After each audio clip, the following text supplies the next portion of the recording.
In the shadow of the Great Thunder Mountains, 1867, a single shot shattered the summer stillness, followed by dozens more. By nightfall, the wagon train bound for Oregon's Willamette Valley was nothing but splintered wood and still bodies scattered. Across the blood-soaked earth, the notorious Red River Gang had left no survivors from the massacre at Whispering Pines Crossing, or so they thought. Before we jump back in, tell us where you're tuning in from. And if this story touches you, make sure you're subscribed because tomorrow I've saved something extra special for you. Rachel Winters clutched her 6-month-old daughter Lily to her chest, one hand pressed firmly over the infant's mouth. From her hiding place beneath the dense sagebrush 20 yards from the trail, she could see everything. The brutal efficiency of the attack, the pleading faces of friends she'd grown to love during their 3-month journey from Illinois, the methodical way the bandits searched each body and wagon for valuables. She hadn't meant to wander so far from the wagon train. Thomas, her husband of 2 years, had been leading their oxen team while she walked alongside, Lily swaddled against her chest. The journey had been hard on all of them, but especially on the baby, whose colic had kept them awake for countless nights. When Lily began fussing again as they approached the crossing, Rachel had stepped away from the dust of the trail, seeking a quiet spot to nurse and soothe her daughter. "Just over this ridge," she'd promised Thomas. "We'll catch up in 10 minutes. That simple decision, those few steps away from the rutted trail, had saved their lives. The attack came without warning. One moment, the wagons were creaking along, the path toward the river crossing. The next, riders appeared from the concealed gulch to the north, weapons drawn. Rachel had frozen at the first shots, instinctively dropping to the ground behind a scrubby pine, clutching Lily tightly against her. Now, hours later, as dusk painted the landscape in shadows, Rachel remained motionless, her muscles cramped and her throat parched from fear and thirst. Lily, miraculously, had fallen into an exhausted sleep, perhaps sensing the desperate need for silence. Through tear-blurred eyes, Rachel watched as the bandits finished their grim work, loading the last of their stolen goods onto pack horses. "Make one last check," ordered a man with a rust-colored beard, whom the others called Silas. "Jennings wants no witnesses this time." Rachel's breath caught as a younger bandit approached her hiding place, his boots crunching on the sandy soil. Just yards away. He paused, so close she could see the tobacco stains on his unkempt beard. For an agonizing moment, he stared directly at the brush where she lay concealed. Then Lily stirred against her chest. Rachel's heart nearly stopped. The baby's face scrunched, preparing to cry after hours of unnatural silence. With trembling fingers, Rachel pressed a drop of water from her canteen to Lily's lips, a desperate attempt to soothe her. The baby's eyes fluttered open, looking directly into her mother's terrified gaze. "There's nothing here, Silas," the man called out, finally turning away. "Just some broken wagon parts the others tossed aside." "Then let's move. I want to be at Serpent Creek by morning." As the bandits mounted their horses and rode away, Rachel remained frozen, afraid to move or even breathe deeply until long after the pounding of hoofbeats had faded. Only when the first stars appeared did she dare to shift her cramped limbs, carefully adjusting Lily in her arms. The baby whimpered, hungry and uncomfortable after hours of confinement. Rachel nursed her there in the gathering darkness, tears streaming silently down her face as she confronted the unbearable truth. Thomas was gone. Everyone was gone. The 15 families who had joined together in Springfield with dreams of new beginnings in Oregon, all dead in a single, blood-soaked afternoon.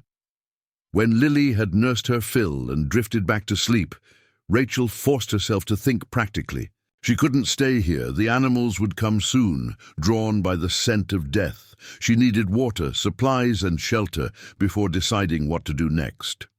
With leaden limbs, she rose from her hiding place, carefully keeping Lily wrapped against Her chest, the sight that greeted her as she approached the wagons, stole what little breath remained in her lungs. Bodies lay where they had fallen.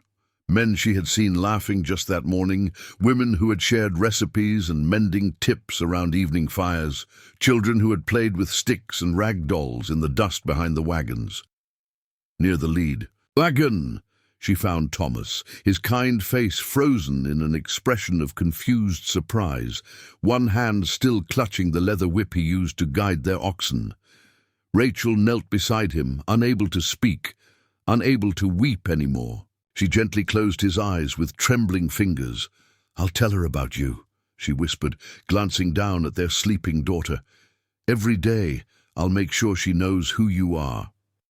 The practical woman who had managed a household and helped navigate 2,000 miles of wilderness took control then. Rachel methodically searched the wagons, gathering what the bandits had deemed unworthy of stealing: a small sack of cornmeal, some dried beans, a dented pot, a worn blanket, a box of matches, a water canteen, and most precious of all, a small revolver that had been hidden beneath the driver's seat of the Petersons' wagon. She had just finished filling the canteen at the nearby creek when a sound from the trail made her drop to the ground, heart pounding. Hoofbeats, but not many. Perhaps 1 or 2 riders. Had the bandits returned? Rachel crawled back to the brush, concealing herself and Lily once more. From her hiding place, she watched as a lone figure on horseback approached the massacre site. In the moonlight, she could make out long, dark hair and the distinctive silhouette of a man who rode as if he were part of the horse itself. The rider dismounted gracefully, moving among the wagons with careful, respectful steps. He wasn't one of the bandits. His movements were too measured, too solemn. As he passed near a shaft of moonlight, Rachel saw the man clearly for the first time, tall and lean, with copper skin and features that marked him as Native American. He wore buckskin leggings and a blue cotton shirt, with what appeared to be an Army Scout's badge pinned to his leather vest. The man examined the scene with methodical precision, kneeling beside bodies, studying wagon tracks, and occasionally touching the earth as if reading a story written in the soil. When he approached Thomas's body, Rachel had to bite her lip to keep from crying out. The stranger gently turned Thomas over, checking for identification perhaps, then carefully arranged him in a more dignified position. After nearly an hour of investigation, the man stood in the center of the site, scanning the surroundings as if searching for something specific. His gaze paused on the ridge where Rachel had taken Lily before the attack. With deliberate steps, he began walking in that direction. Rachel's mind raced. Should she run, hide deeper in the brush, reveal herself and beg for mercy? The revolver pressed against her side, offering cold comfort. She had never fired a gun in her life. As the stranger crested the small ridge, Rachel made her decision. Shifting Lily to one arm, she drew the revolver with shaking hands and stood up from the brush. "Stop right there," she commanded, her voice hoarse from hours of silence. The gun wavered in her grip. "I'll shoot if I have to." The man froze, hands slightly raised in a gesture of peace. "I mean no harm," he said in perfect, albeit accented English. "I am Kiya Matatope, scout for the U.S. Army at Fort Laramie." "How do I know you're not with them?" "The men who did this?" Rachel demanded, struggling to keep her voice steady as Lily began to stir against her chest. "The Red River Gang," he replied calmly. "I have been tracking them for 3 weeks. They are far from here now, heading north towards Serpent Creek." Rachel's arm ached from holding the gun, but she didn't lower it. "What do you want?"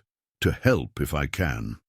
His dark eyes moved from the revolver to the baby, beginning to fuss in her arms. "You need shelter and safety. This is not a good place to remain." "My husband is here," Rachel said, her voice breaking. "All our friends, our whole future, everything is here." Kiya nodded solemnly. "Yes, and soon the wolves and bears will come. The little one deserves a chance to live, as do you, the simple, Truth of his words penetrated Rachel's shock. Slowly, she lowered the gun. "Where would we go?" she asked, hearing the desperation in her own voice.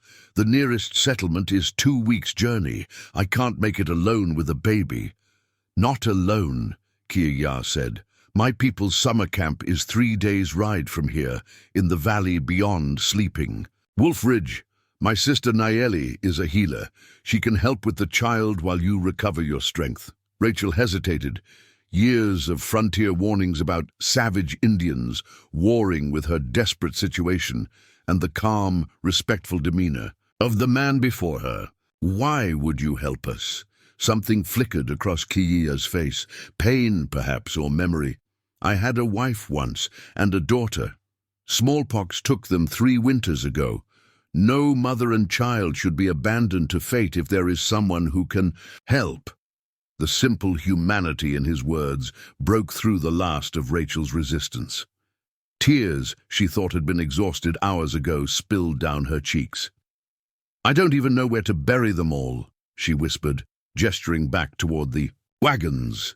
"The dead are beyond our help now," Kiya said gently, "but we can honor them by ensuring you and your child survive." He glanced at the eastern horizon, where the faintest lightning suggested approaching dawn. "We should leave soon. The army patrol will follow my trail within a day, and there are complications if they find you with me." Rachel didn't fully understand his meaning, but the urgency in his voice was clear. "I need to say goodbye," she said firmly, "and gather what supplies I can." Kiya nodded. "I will help. Then we must go." As the first birds began their morning songs, Rachel knelt, one last time beside Thomas's body. She removed his wedding ring and the small pocket watch his father had given him, threading them onto the leather cord around her neck. From their wagon, miraculously left partially intact by the bandits, she retrieved the family Bible with their names inscribed inside, and the small velvet pouch containing her mother's silver earrings. "The blanket," she said, pointing to a colorful quilt tucked in a corner of the wagon bed. "My grandmother made it for Lily. I need that too." Kiya helped her gather these precious items, along with more practical supplies: jerky, flour, coffee, and a few cooking utensils the bandits had overlooked. As the sun broke over the eastern mountains, they performed a hasty but respectful burial for Thomas, using a tin plate from their cookware to dig a shallow grave beneath a towering pine. "I can't leave the others like this," Rachel said, looking back at the bodies still scattered across the killing ground. "The patrol will bury them properly," Kiya assured her.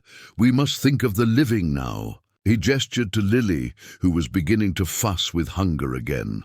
With a final, anguished look at her husband's grave, Rachel allowed Kiya to help her onto his horse, settling Lily securely in the sling across her chest. He gathered the reins and began leading them away from the devastation, following a game trail that wound into the dense forest covering the foothills. "They will be looking for survivors," Kiya explained as they moved deeper into the woods. "The army, but also, perhaps, the bandits if they realize someone might have escaped. We must be careful." "Silas," Rachel said suddenly. "The leader. I heard them call him Silas, and they mentioned someone named Jennings who wanted no witnesses." Kiya glanced back at her, his expression sharpening with interest. "Silas Redpath. He rides with Jennings, yes. This information may be useful." As they traveled through the morning hours, the full impact of what had happened and what lay ahead began to settle on Rachel's shoulders. Her entire world had been uprooted in a single afternoon of violence. Now she was traveling into unknown wilderness with a man she had just met, from a culture she had been taught to fear, toward a future she could not begin to imagine.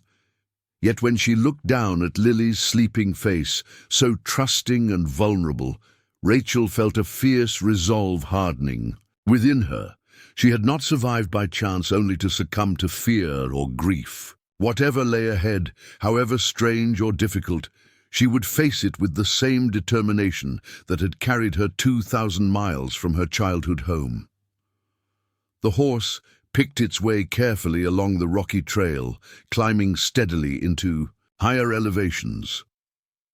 Around midday, they stopped beside a small stream to rest and allow Rachel to nurse Lily. Kiya moved a respectful distance away, keeping watch from a rocky outcropping that offered a view of the terrain they had traversed. Preparing and narrating this story took us a lot of time, so if you are enjoying it, subscribe to our channel. It means a lot to us. Now, back to the story. "How far will we travel today?" Rachel asked when he returned. "There is a sheltered place. Half a day's journey ahead. A cave my people use during hunting seasons. We will be safe there for the night." Rachel nodded, adjusting Lily's tiny cap against the growing chill of the higher elevation. "Your people, will they accept us?" Kiya's expression grew thoughtful. "My sister will welcome you. The others—" He paused, choosing his words carefully. "Some will remember the kindness shown to our children during the sickness 2 winters ago, when the agency doctor refused to treat our village, but a settler woman came with medicines. Others will see only a white woman whose kind has taken much from us." "And which do you see?" Rachel asked quietly. Kiya studied her for a long moment, his dark eyes unreadable. "I see a mother protecting her child. This is the same in all peoples." As they prepared to continue their journey, a distant sound froze them both, the unmistakable report of a rifle echoing from the direction they had come. "The patrol," Kiya said, his voice tense. "They found the wagons sooner than I expected." He helped Rachel quickly back onto the horse. "We must move faster now." "Will they follow us?" "Not if I can hide our trail," he replied, already leading the horse along the rocky streambed where hoofprints would be harder to track. "But if they find signs that someone survived and left with a Cheyenne scout, there will be questions that could endanger us all." As they pushed deeper into the wilderness, leaving behind the last connections to her previous life, Rachel found herself entering a world more foreign than anything she had imagined when she and Thomas had first planned their journey west. The path ahead seemed impossible to navigate, filled with unseen dangers, unknown customs, and uncertain welcome. Yet as Lily's warm weight pressed against her heart, Rachel silently renewed the promise she had made at Thomas's grave. They would survive. Whatever it took, whatever she had to learn or become, she would ensure that their daughter lived to see the future they had dreamed of giving her. The sun climbed toward its zenith, casting their 2 shadows, the tall figure of Kiya leading, the horse, and Rachel with Lily cradled against her as a single silhouette against the ancient rocks. Behind them, a column of smoke rose from the massacre site, marking the place where one life had ended and another, unimaginably different, one had begun. By nightfall, Rachel's body ached from hours on horseback, a pain intensified by grief and exhaustion. Lily had grown fussy as the day wore on, her small face reddening with discomfort at the jarring journey. When Kiya finally led them into a narrow ravine sheltered by towering pines, Rachel nearly wept with relief. "The cave is just ahead," he said, helping her dismount on legs so stiff she nearly collapsed. The shelter proved to be a shallow overhang rather than a true cave, but its recessed opening was hidden by a natural formation of rocks and scrub brush. Inside, the space was surprisingly dry, with a small ring of stones marking a previous fire pit. "My father showed me this place when I was a boy," Kiya explained as he gathered kindling. "It has sheltered Cheyenne hunters for generations." As he worked to build a small, nearly smokeless fire, Rachel unwrapped Lily, checking her for any signs of distress from the difficult journey. The baby's skin was warm but not feverish, her eyes bright as she gazed up at her mother. "She is strong," Kiya observed, noticing Rachel's concern. "Like her mother," Rachel managed a weak smile, the first since the massacre. "She's all I have left." Once the fire was established, Kiya disappeared outside, returning shortly with a handful of roots and what appeared to be wild onions. From his saddlebag, he produced a small pouch of dried meat. "It's not much," he said, offering her a portion, "but it will restore your strength." They ate in relative silence, the crackling fire and Lily's occasional coos the only sounds competing, with the vast wilderness around them. When the meal was finished, Kiya showed Rachel how to make a comfortable bed using pine boughs covered with the colorful quilt she had saved. "Rest," he instructed. "I will keep watch." Despite her bone-deep exhaustion, sleep eluded Rachel. Each time she closed her eyes, vivid images of the massacre flooded her mind. Thomas falling, the children's terrified screams, the methodical cruelty of the bandits.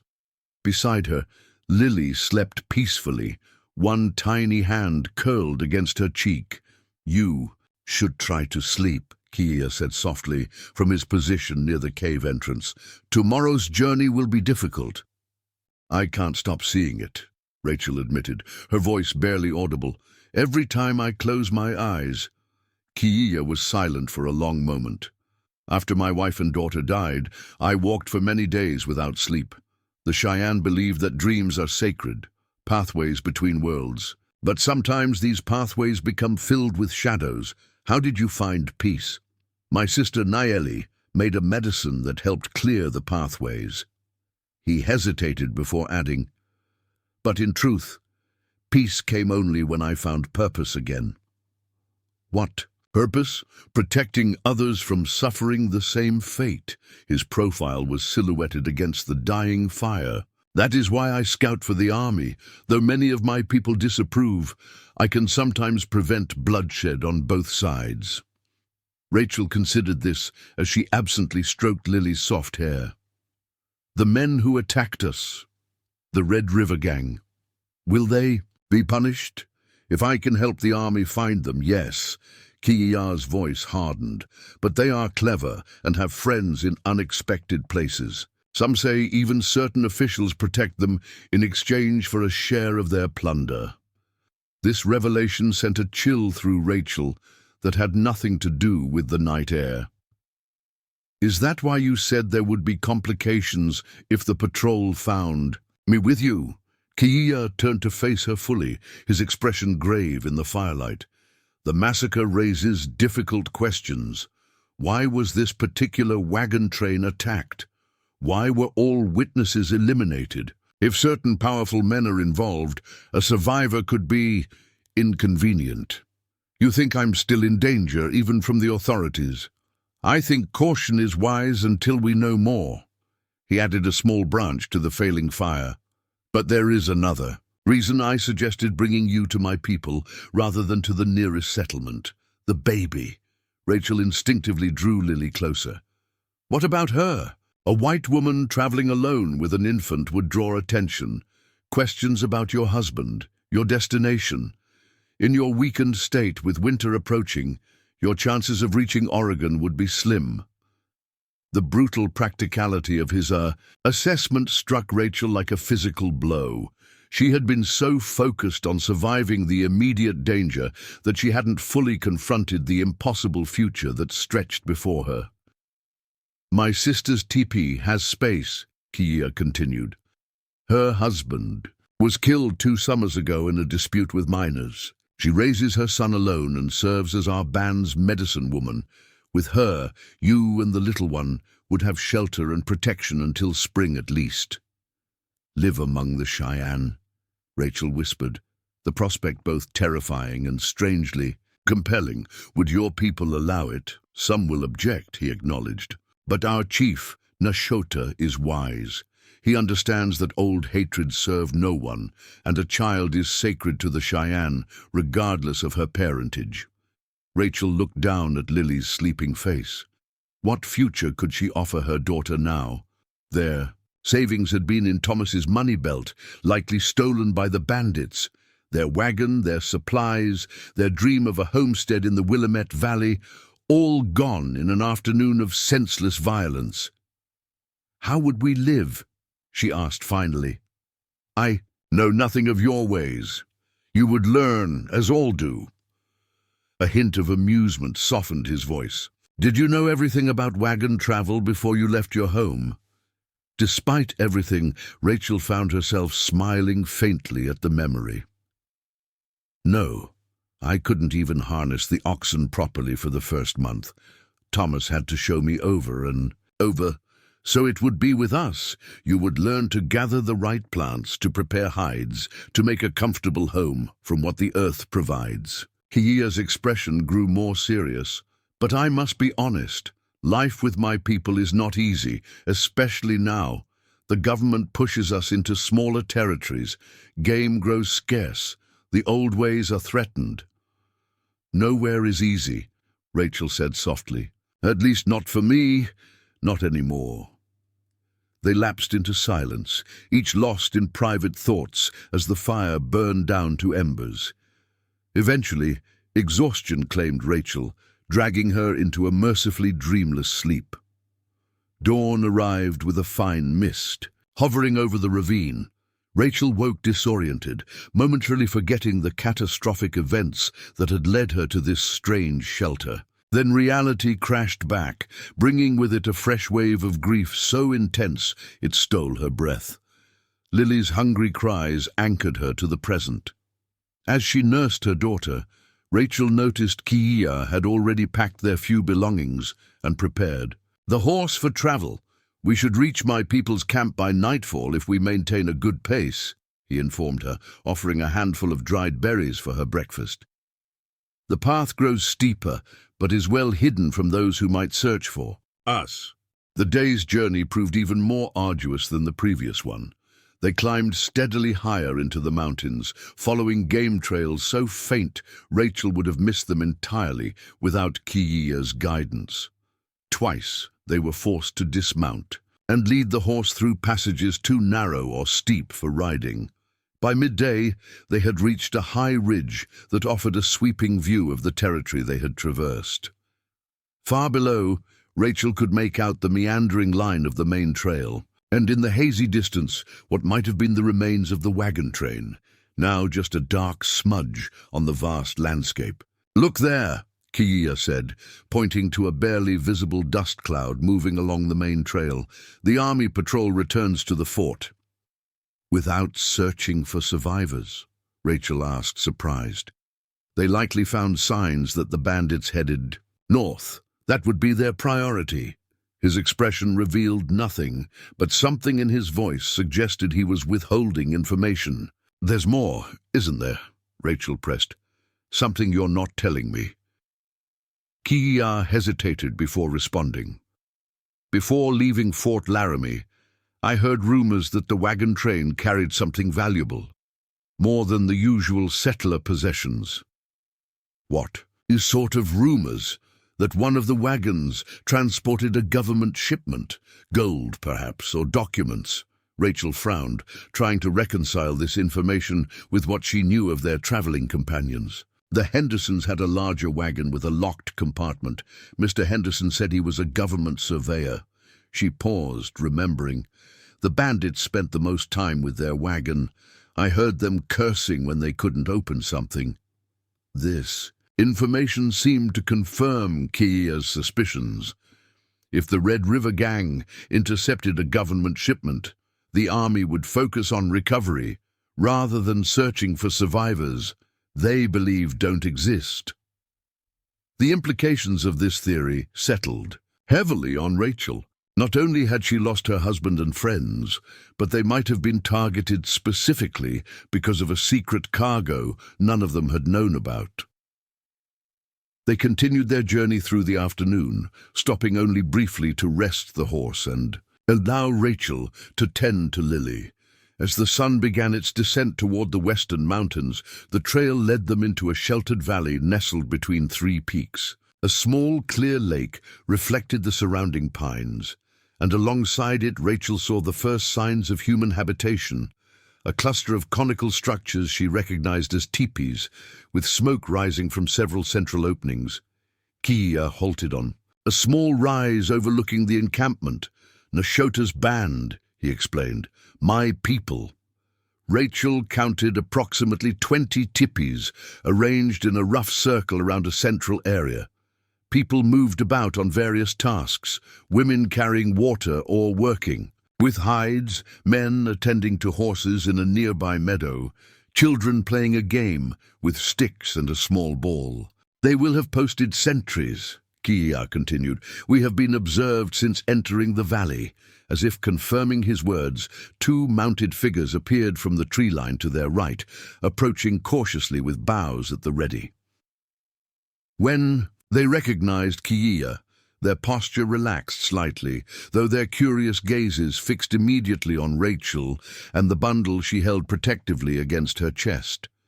A rapid exchange in Cheyenne followed, too quick for Rachel to discern individual words. One of the riders, a young man with a single feather in his hair, cast a particularly suspicious glance in her direction before turning his horse and galloping toward the camp, presumably to announce their arrival. Hotame is concerned by your presence, Kiya explained, as they began moving toward the encampment. He lost his father to white settlers' bullets last year. Perhaps this isn't wise, Rachel said, suddenly doubting the decision to come here. I don't want to bring trouble to your people. The decision is not Hotame's alone to make. Kiya's voice held quiet authority. Nashota will hear my reasons, and the council will decide. As they approached the camp, activity slowed, then stopped entirely, all eyes turning to observe the unexpected visitors. Rachel felt exposed under their collective gaze, acutely aware of her torn dress, her disheveled appearance, and most of all, her obvious difference from everyone around her. A small delegation emerged from the largest tipi to meet them, an elderly man whose bearing suggested leadership, flanked by two younger men and a woman whose resemblance to Kiya marked her as a relative, perhaps the sister he had mentioned. Kiya dismounted and helped Rachel down, keeping a supportive hand at her elbow as he led her forward to meet the delegation. Speaking in Cheyenne, he addressed the elderly man with evident respect, occasionally gesturing toward Rachel and Lily. After what seemed an interminable explanation, the older man, Nashota, Rachel presumed, stepped forward to study her more closely. His deeply lined face revealed little emotion, but his eyes held a keen intelligence that seemed to assess not just her appearance, but her character. My scout brings strangers to our hidden place, he said in halting but clear English. This requires explanation beyond what he has given. Before Rachel could respond, Lily began fussing, her small face reddening as she worked up to a full cry. Without thinking, Rachel gently bounced and swayed, murmuring soothing words to calm her. Daughter. The simple universal gesture of a mother comforting her child seemed to register with Nashota. His stern expression softened almost imperceptibly. The little one is hungry and tired from the journey, said the woman standing beside him, also in English, though more fluently than the chief. Let us continue this discussion after they have been given food and rest. She stepped forward, directly addressing Rachel. I am Nayeli, sister to Kiya. Come to my lodge first, then the council will speak with you. Rachel looked to Kiya, who nodded encouragement. With no real alternative, she followed Nayeli toward a teepee decorated with painted symbols she didn't recognize. Behind them, the intense discussion between Kiya and the tribal leaders continued, punctuated by what sounded like heated objections from several younger men. Inside the teepee, Rachel found a space far more comfortable and organized than she had anticipated. A central fire provided warmth and light, with sleeping robes arranged around the perimeter. Colorful woven blankets and parfleche containers lined the walls, and bundles of dried herbs hung from the lodge poles. A boy of perhaps 8 or 9 years sat beside the fire, working intently on stringing beads onto a thin leather cord. He looked up as they entered, his eyes widening at the sight of Rachel and Lily. This is my son, Takoda, Nayeli said. He speaks some English as well. Rachel nodded a greeting to the boy, who continued to stare with undisguised curiosity. Nahili gestured for Rachel to sit on a pile of soft furs near the fire, then busied herself preparing a tea of some sort. "Your baby's name?" she asked, as she worked. "Lily?" Rachel replied, adjusting her position to nurse the increasingly hungry infant. "She's 6 months old," Nayeli nodded, watching with clinical interest as Rachel settled Lily to feed.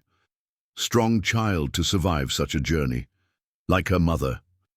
The simple observation, delivered without artifice or false sympathy, somehow meant more to Rachel than any conventional condolence.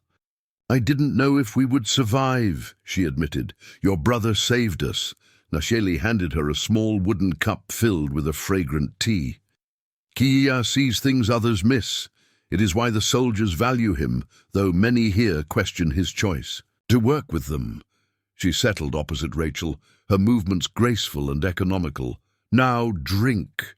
This will help restore your milk and your strength." Rachel sipped cautiously, finding the tea bitter but not unpleasant. "Will your people allow us to stay?" Nayeli's expression grew thoughtful. "It is unusual. Not all will welcome it." She glanced toward the teepee entrance, where the murmur of many voices suggested a larger gathering had formed outside. But Nashota is wise. He knows that old ways must sometimes bend to meet new challenges. And if he decides against us, then we will find another path. Nayeli stated this simply, as if already including Rachel in the collective we of her family group. "But first, you must be made presentable for the council. Your appearance now speaks of great suffering, which is true but not helpful for what comes next." With efficient movements, Nayeli began gathering various items: a bone comb, a pot of what appeared to be rendered animal fat mixed with herbs, a dress made of soft tanned hide decorated with simple beadwork. "My sister friend who crossed to the spirit world was near your size," she explained, offering the dress. "Her belongings wait for her journey, but she would approve of this use." The simple kindness, practical yet deeply thoughtful, brought tears to Rachel's eyes for the first time since the initial shock of the massacre. "Thank you," she whispered. Nayeli nodded acknowledgement, her expression suggesting she understood both the gratitude and the grief behind it. "When you have finished nursing the little one, Takoda will watch her while you bathe at my private place by the stream. Then we will prepare you to meet the council." As if sensing the importance of making a good impression, Lily finished nursing and fell into a contented sleep.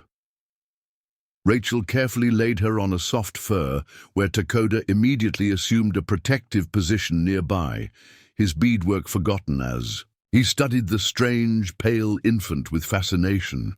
Following Nayeli's directions, Rachel made her way to a small, sheltered bend in the stream that ran along the camp's perimeter. The cold water was shocking but revitalizing, washing away days of travel dust, dried tears, and the last visible traces of the massacre.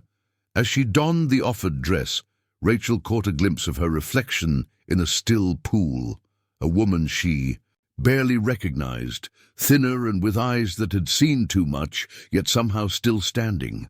When she returned to Nayeli's teepee, she found Lily awake but content, watching in fascination as Takoda dangled a small carved wooden bird above her. The boy looked up as Rachel entered, a hint of a smile crossing his solemn face. "She likes my father's carving," he said in careful English. "Laughs with her eyes." "Yes, she does," Rachel agreed, seeing the happy sparkle in her daughter's gaze. It was the first moment of pure joy either of them had experienced since the attack, and its unexpected arrival in this foreign place with a boy whose life had been touched by similar tragedy struck Rachel as both heartbreaking and hope-giving.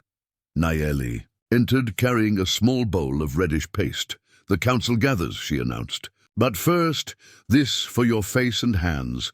The journey has burned your skin." She applied the cooling mixture to Rachel's sunburned cheeks and hands with gentle efficiency.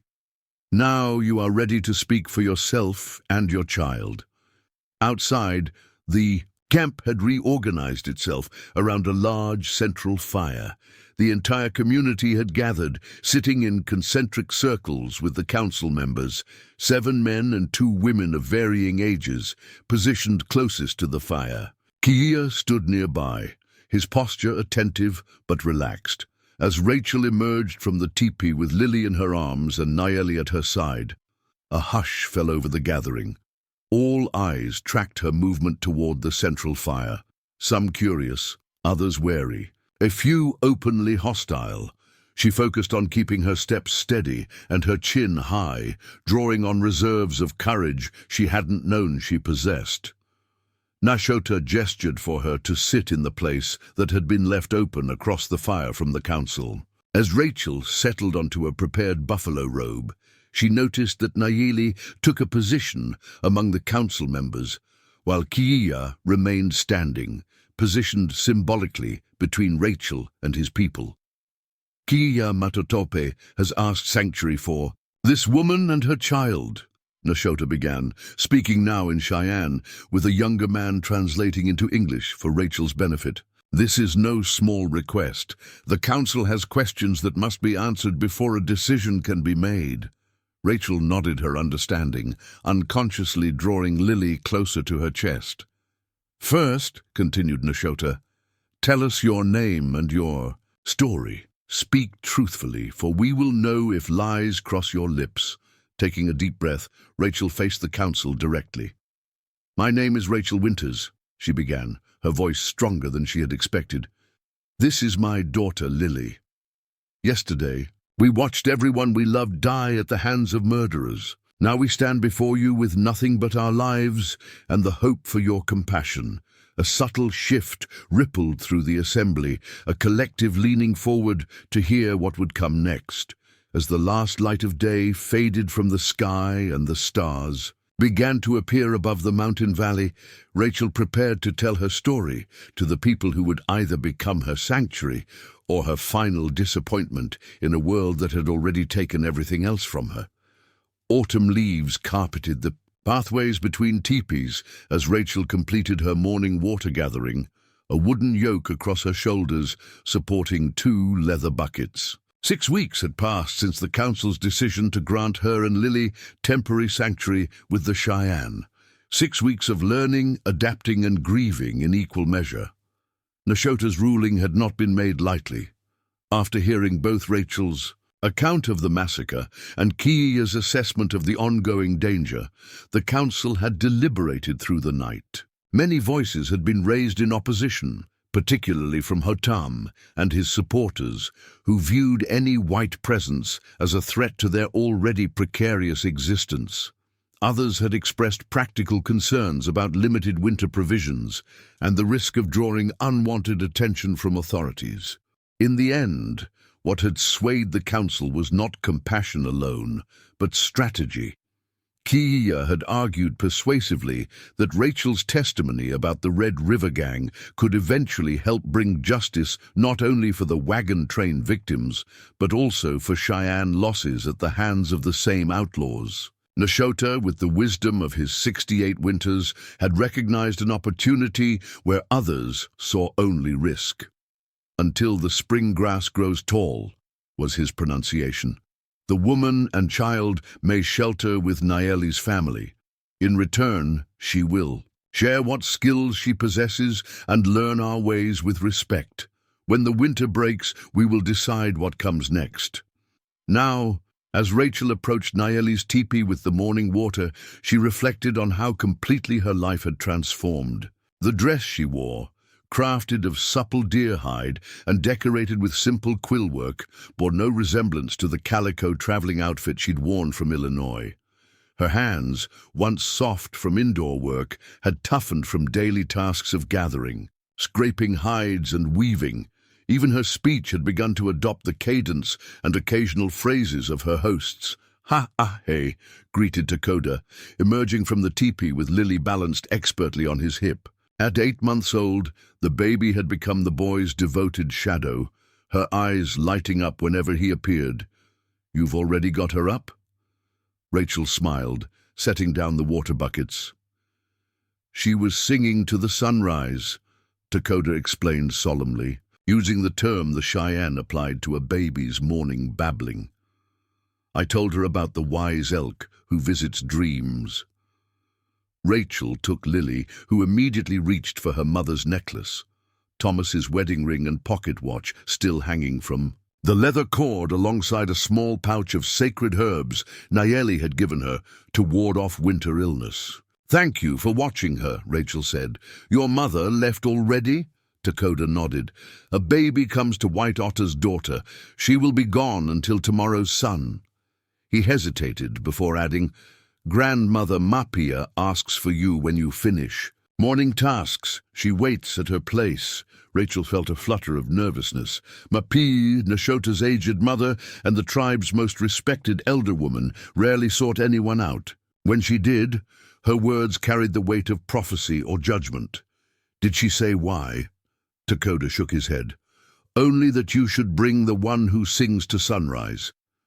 After completing her morning chores and feeding Lily, Rachel made her way to Mapia's lodge at the eastern edge of the camp. Unlike the other tipis, the elder's dwelling stood slightly apart, its weathered covering decorated with faded symbols whose meanings remained mysterious to Rachel despite her growing understanding of Cheyenne ways. "Enter," called a thin voice, when Rachel announced herself with the customary scratch at the teepee covering. Inside, the air hung heavy with sweet-smelling smoke from a small fire. Mapia sat cross-legged on a pile of furs, her twisted hands working methodically on what appeared to be a small moccasin. Though her eyes were clouded with cataracts, she turned unerringly toward Rachel and Lily as they entered. "Sit, daughter not of my blood," the elder instructed, using the term she had coined for Rachel. "Let me see how the little one grows." Rachel settled before Mapia, positioning Lily so the elder could examine her with hands that saw more clearly than eyes. The old woman's fingers traced Lily's face, arms, and legs with gentle precision. "Strong bones," she pronounced, "and a spirit that reaches outward rather than hiding inside." "Good." She returned to her sewing, her needlework flawless, despite her limited vision. "You have been among us for 6 turnings of the moon's face. What have you learned?" The question carried layers of meaning that Rachel had come to recognize in Cheyenne discourse. She considered her answer carefully. "I have learned that wealth is measured differently here, by generosity rather than accumulation, that time moves in circles rather than straight lines, that survival depends on seeing not just with eyes, but with heart and memory." She paused, before adding, "and that there are many kinds of hunger beyond that of the belly." Mapia's weathered face creased with what might have been a smile. "You learn to hear the spaces between words. Good." Her needlework continued uninterrupted. "But you still cry in the darkness when you think others sleep." Rachel looked down, absently stroking Lily's fine hair. "I try not to." "Why? Does grief diminish if hidden?" The elder knotted a thread with practiced efficiency. "The Cheyenne do not fear tears. We fear only that sorrow will become a permanent dwelling place, a tipi from which one never emerges." "Sometimes I worry that I'll forget," Rachel admitted, voicing a fear she had shared with no one, not even Nayeli. Thomas's voice, the way he laughed, how his hands looked when he was concentrating on a task. Already some details grow faint. Mapia set aside her sewing and held out gnarled hands. After a moment's hesitation, Rachel placed Lily in the elder's lap. The baby immediately reached for one of Mapia's long silver braids, captivated by its unfamiliar texture.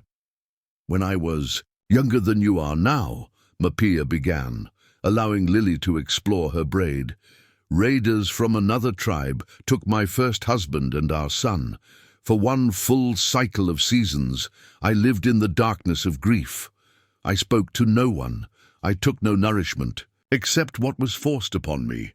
I became a shadow walking among the living." She lifted Lily higher, examining the baby's face with clouded eyes that somehow saw clearly. Then one morning, I woke to find a small child had wandered into my teepee, much like this one, curious and without fear. She had no words yet, but she brought me a stone, perfectly round, as her gift. The elder reached into a small pouch at her waist and withdrew a smooth river stone. I keep it still, not because it reminds me of my grief, but because it marks the moment I chose to return to the living. She pressed the stone into Rachel's palm. Memory is not like footprints in soft earth that fade with the next rain. It is like this stone, sometimes buried, sometimes visible, but always present. Your husband lives in this child, and in the woman you become because of having loved him. Rachel closed her fingers around the stone, its surface warm from Mapia's body. Why are you telling me this now? The elder's expression grew more serious. Because winter approaches, bringing hard choices. Kiyiya returns tomorrow from the army fort with news that may change paths for many. A chill that had nothing to do with the autumn air settled in Rachel's chest. In the 6 weeks since their arrival, Kiyiya had made 2 trips back to Fort Laramie, ostensibly to fulfill his scouting duties, but also to gather information about the Red River Gang and the mysterious cargo they might have stolen from the wagon train. What news? Rachel asked, her voice barely above a whisper. That is for him to share, Mapia replied, returning Lily to Rachel's arms. But you must prepare your heart for movement, either forward into our ways or back toward your own people. Nashota has seen signs of soldiers venturing farther into these mountains than before. The implications were clear. The sanctuary they had found among the Cheyenne might soon be compromised, forcing yet another difficult choice. How do I prepare for something when I don't know what it will be? Rachel asked. Mapia's hands returned to her sewing. By remembering that you have already survived the worst day of your life. Everything that follows is a gift, even when wrapped in difficulty. She made a small shooting gesture. Now go, help Singing Brook with the berry preparation. The winter stores must be complete before snow covers the mountain passes. Rachel left Mapia's lodge with more questions than answers, but carrying both the elder's stone and her wisdom. Whatever news Kiyiya brought tomorrow would simply be the next challenge to face, not the final one. The remainder of the day passed in communal work, preparing the last autumn berries for winter storage, drying some, mixing others with rendered, fat and dried meat to make pemmican that would sustain the tribe through the lean months ahead. Rachel worked alongside Singing Brook, a young woman who had initially regarded her with suspicion, but had gradually warmed after Rachel had shown her a more efficient way to extract juice for preserving. Your hands work differently, Singing Brook observed, watching Rachel's technique for mashing berries, but they find good ways sometimes.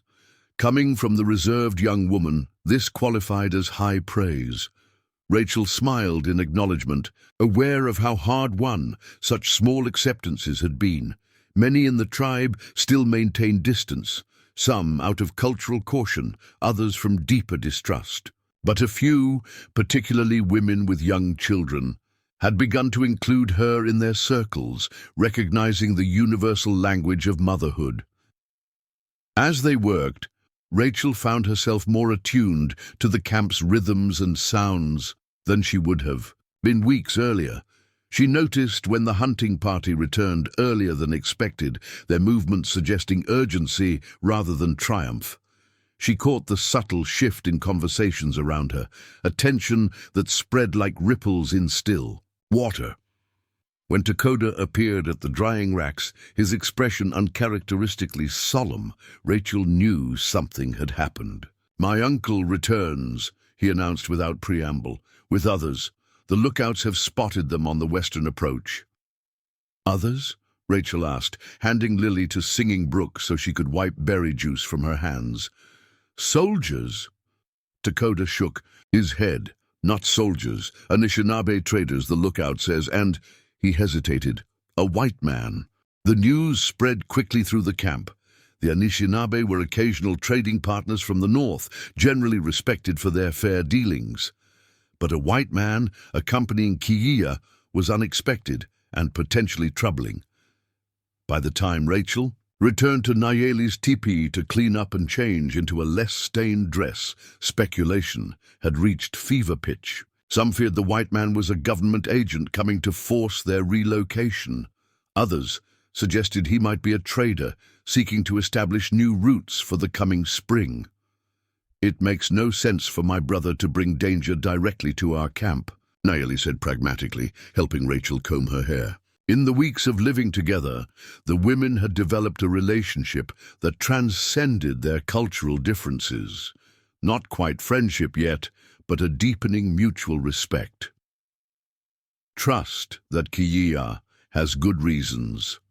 The approaching party was visible. Now descending the pine-covered slope toward the valley floor, 6 riders in total, with Kiia in the lead. Beside him rode a fair-haired man, whose posture and clothing marked him as neither military nor typical frontier settler.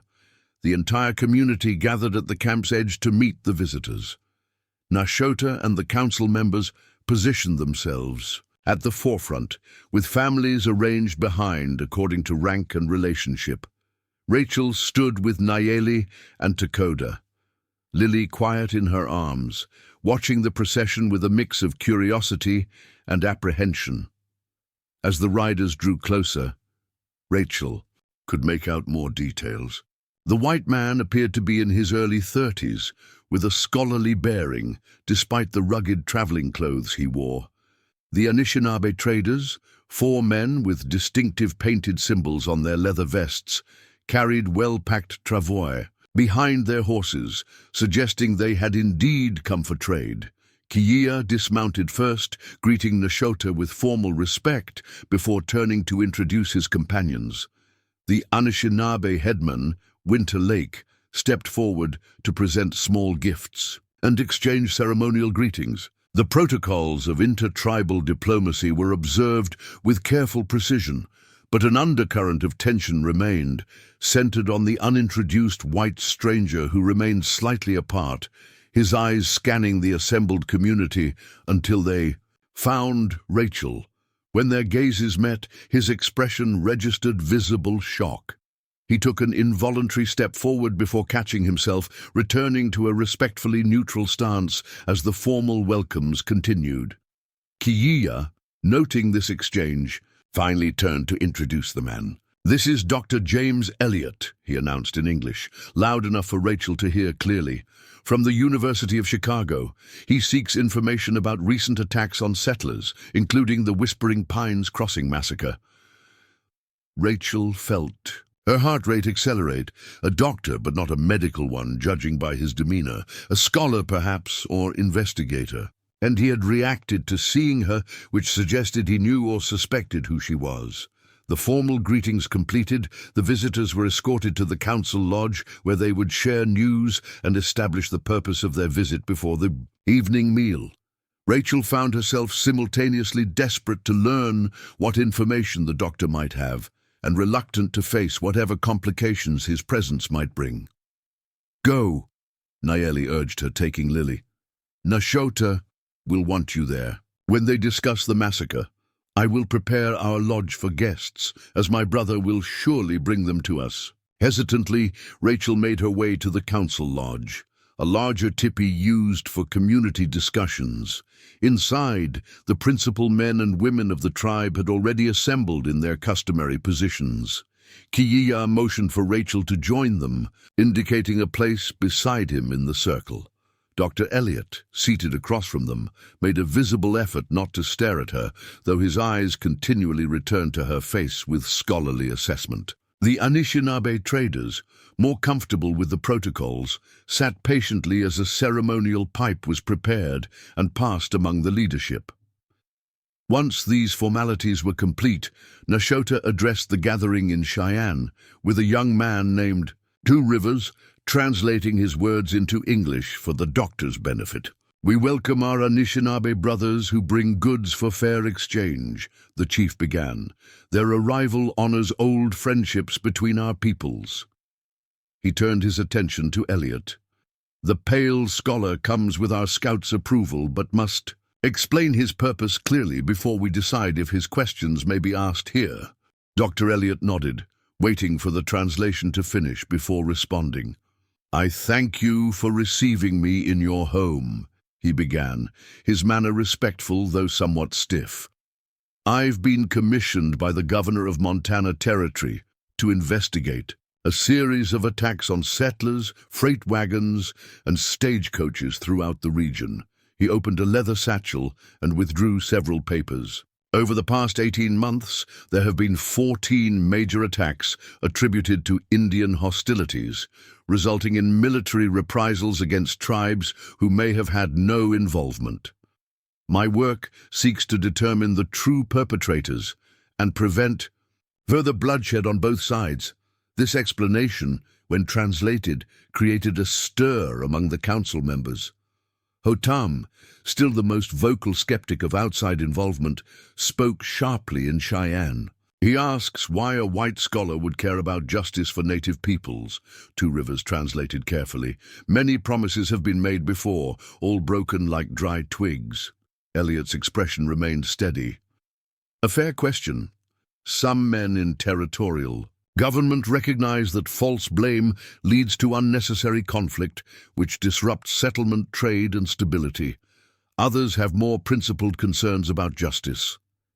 He hesitated before adding, "I also have personal reasons. My sister and her husband were killed last year in an attack initially blamed on Crow raiders. Evidence later proved it was the work of white bandits disguised in native dress. This personal connection shifted the energy in the lodge. Even Hotam's expression registered a grudging reassessment. My investigation has led me to believe that many recent attacks, including the Whispering Pines massacre, are the work of the same group, the Red River Gang, led by Jebediah Jennings and his lieutenant Silas Redpath. At the mention of these names, Rachel couldn't suppress a small gasp. The sound drew Elliot's full attention. When your scout informed me that a survivor of the Whispering Pines attack had found sanctuary here, I could scarcely believe it. His gaze fixed on Rachel with undisguised interest. Your testimony could be crucial to building a case against these men. Kiya intervened before Rachel could respond. Dr. Elliot brings important information about the stolen government shipment as well, he said, redirecting the conversation. Papers that could explain why this particular wagon train was targeted. Elliot nodded, returning to his satchel to produce an official-looking document with a territorial seal. The wagon of George Henderson contained a surveyor's maps and reports documenting significant gold deposits in lands currently designated as tribal territories. If those documents reached territorial officials, certain boundaries might have been redrawn to protect native claims. This revelation landed like a thunderbolt in the council lodge. Nashota and the elders exchanged significant glances as Two Rivers translated. "So the massacre was not random," Rachel said, finding her voice at last. "They killed my husband, all those families, for land access?" "Land and gold," Elliot confirmed grimly. "The oldest motifs in the territories." He returned the papers to his satchel. "What makes this case unusual is the connection to territorial officials. Jennings doesn't operate independently. He has protection from someone in power." Nashota spoke at length in Cheyenne, his expression grave. Two Rivers translated. "Carefully, the chief asks how this affects the woman and child who shelter with us. Are they in greater danger because of these papers, or does this news open a path back to her people?" Elliot considered the question with evident care. "Mrs. Winters is the only living witness who can identify members of the gang and testify to their disguise as native attackers. That makes her both valuable and vulnerable." He looked directly at Rachel. "I can arrange protective custody and transport to Bozeman, where the territorial prosecutor would take her statement. From there, she could be escorted to relatives, if she has any." The possibility of returning to civilization, too familiar. Language, customs, and surroundings hit Rachel with unexpected force. For the first time in weeks, a concrete alternative to life among the Cheyenne presented itself, yet the thought brought as much anxiety as relief. "I have an aunt in Philadelphia," she said quietly. "We haven't been close, but she's my only remaining family." She glanced toward the teepee entrance, thinking of Lily with Nayeli and Takoda. "When would we need to leave?" "Within 2 days," Elliot replied. "Winter comes early to these mountains. The passes could close within weeks." Nashota spoke again, his words measured and deliberate. When Two Rivers translated, his voice carried the chief's authority. "This decision cannot be rushed. The council will consider what has been said. The woman who has lived among us must also listen to her own spirit. We will speak again tomorrow after the morning fire." With that pronouncement, the council session concluded. As the participants filed out of the lodge, Rachel found herself walking beside Dr. Elliot, whose scholarly demeanor had given way to barely contained curiosity. "I must ask," he said quietly, falling into step with her. "How did you come to be here, living among the Cheyenne? Your circumstances are unprecedented." Rachel glanced at him, measuring her response. This man represented a bridge back to her former world, yet she felt suddenly protective of her experiences with the Cheyenne. "Kia found me after the massacre," she said simply. "When it became clear that returning to settlements might be dangerous, he brought us here. His people took us in when we had nothing." She paused before adding, "Not all white communities would show the same compassion to strangers." Elliot absorbed this with a thoughtful nod. "Indeed not. I've documented numerous instances of both cruelty and kindness on all sides of the frontier." His gaze swept over the camp, the orderly arrangement of teepees, children playing under watchful eyes, women working at evening meal preparations. "May I ask how your child has fared here?" The question triggered a surge of protective instinct. "Her name is Lily," Rachel replied, a note of defiance entering her voice. "And she has thrived. These people have treated her as one of their own."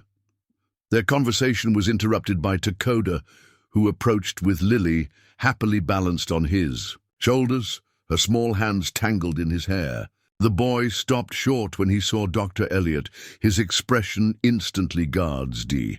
"Nayeli says to come," he informed Rachel in English, carefully transferring Lily to her mother's arms. "Food is ready. The visitors will eat with us." As Lily babbled excitedly upon seeing Rachel, Dr. Elliot watched with undisguised fascination. "Remarkable," he murmured. "She appears completely at ease in these surroundings. This is the only home she remembers," Rachel said, the simple truth of this statement striking her anew. Lily had spent more of her short life in a Cheyenne camp than in the white world her parents had intended for her. As they walked toward Nayeli's teepee, Rachel felt the weight of the coming decision pressing upon her. Dr. Elliot offered a path back to civilization, to her own culture and people.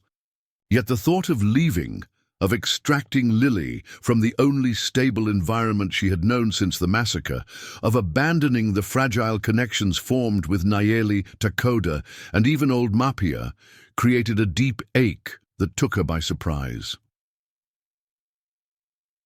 By firelight that evening, as the visitors shared a meal in Nayeli's teepee, Rachel found herself caught between worlds in a way she had not fully acknowledged before. The familiar cadence of Elliot's educated English reminded her of the life she had once taken for granted, while Nayeli and Kiya's presence represented the unlikely sanctuary that had saved her and Lily from despair.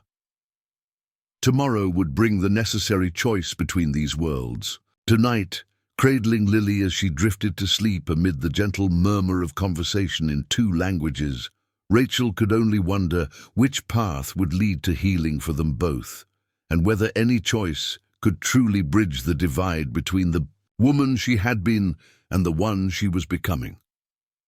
Dawn painted the eastern sky in watercolor shades of pink and gold as Rachel stood at the edge of the Cheyenne camp, watching the mountains emerge from darkness. She had barely slept, her mind circling endlessly around the choice that lay before her: remain with the people who had sheltered her through grief and trauma, or return to the world she had been born into.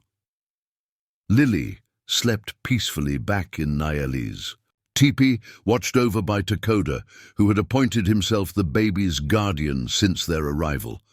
The thought of separating them tightened Rachel's throat with unexpected emotion. "The mountains speak more clearly than men, don't they?" Rachel turned to find Kiya approaching, a steaming wooden cup in his hand. He offered it to her, the bitter morning tea the Cheyenne favored to ward off winter's chill. "I couldn't sleep," she admitted, accepting the drink. Few did. Kiya stood beside her, his gaze following hers to the mountain peaks. "Dr. Elliott's news has stirred many thoughts. What will happen to your people if his investigation proves? The Red River Gang has been falsely blaming natives for the attacks." Kiya's expression remained carefully neutral, though Rachel had learned to read the subtle tension around his eyes. "It may prevent some retribution raids by the army, perhaps ease restrictions on our hunting territories." He glanced at her. "But one investigation will not change the tide that flows against my people. And if I go with him, testify, your words might help bring justice for your husband and the others who died at Whispering Pines." He paused, choosing his next words with care. "But speaking this truth also exposes you to those who would prefer it remain buried." Before Rachel could respond, the camp stirred to life behind them. From the central area, voices rose, not in alarm, but with the distinct tension of unexpected news. Kiya immediately turned toward the sound, Rachel following close behind. A small crowd had gathered around a young warrior named Little Fox, who had been assigned the dawn scouting position in the hills, overlooking the valley approach. He spoke, rapidly in Cheyenne, his gestures conveying urgency without panic. "What is it?" Rachel asked when she reached Nayeli, who stood on the gathering's periphery. "Riders approaching from the east," Nayeli translated, her expression grave. "Soldiers," Little Fox believes, 6, perhaps more. A ripple of concern passed through the assembly.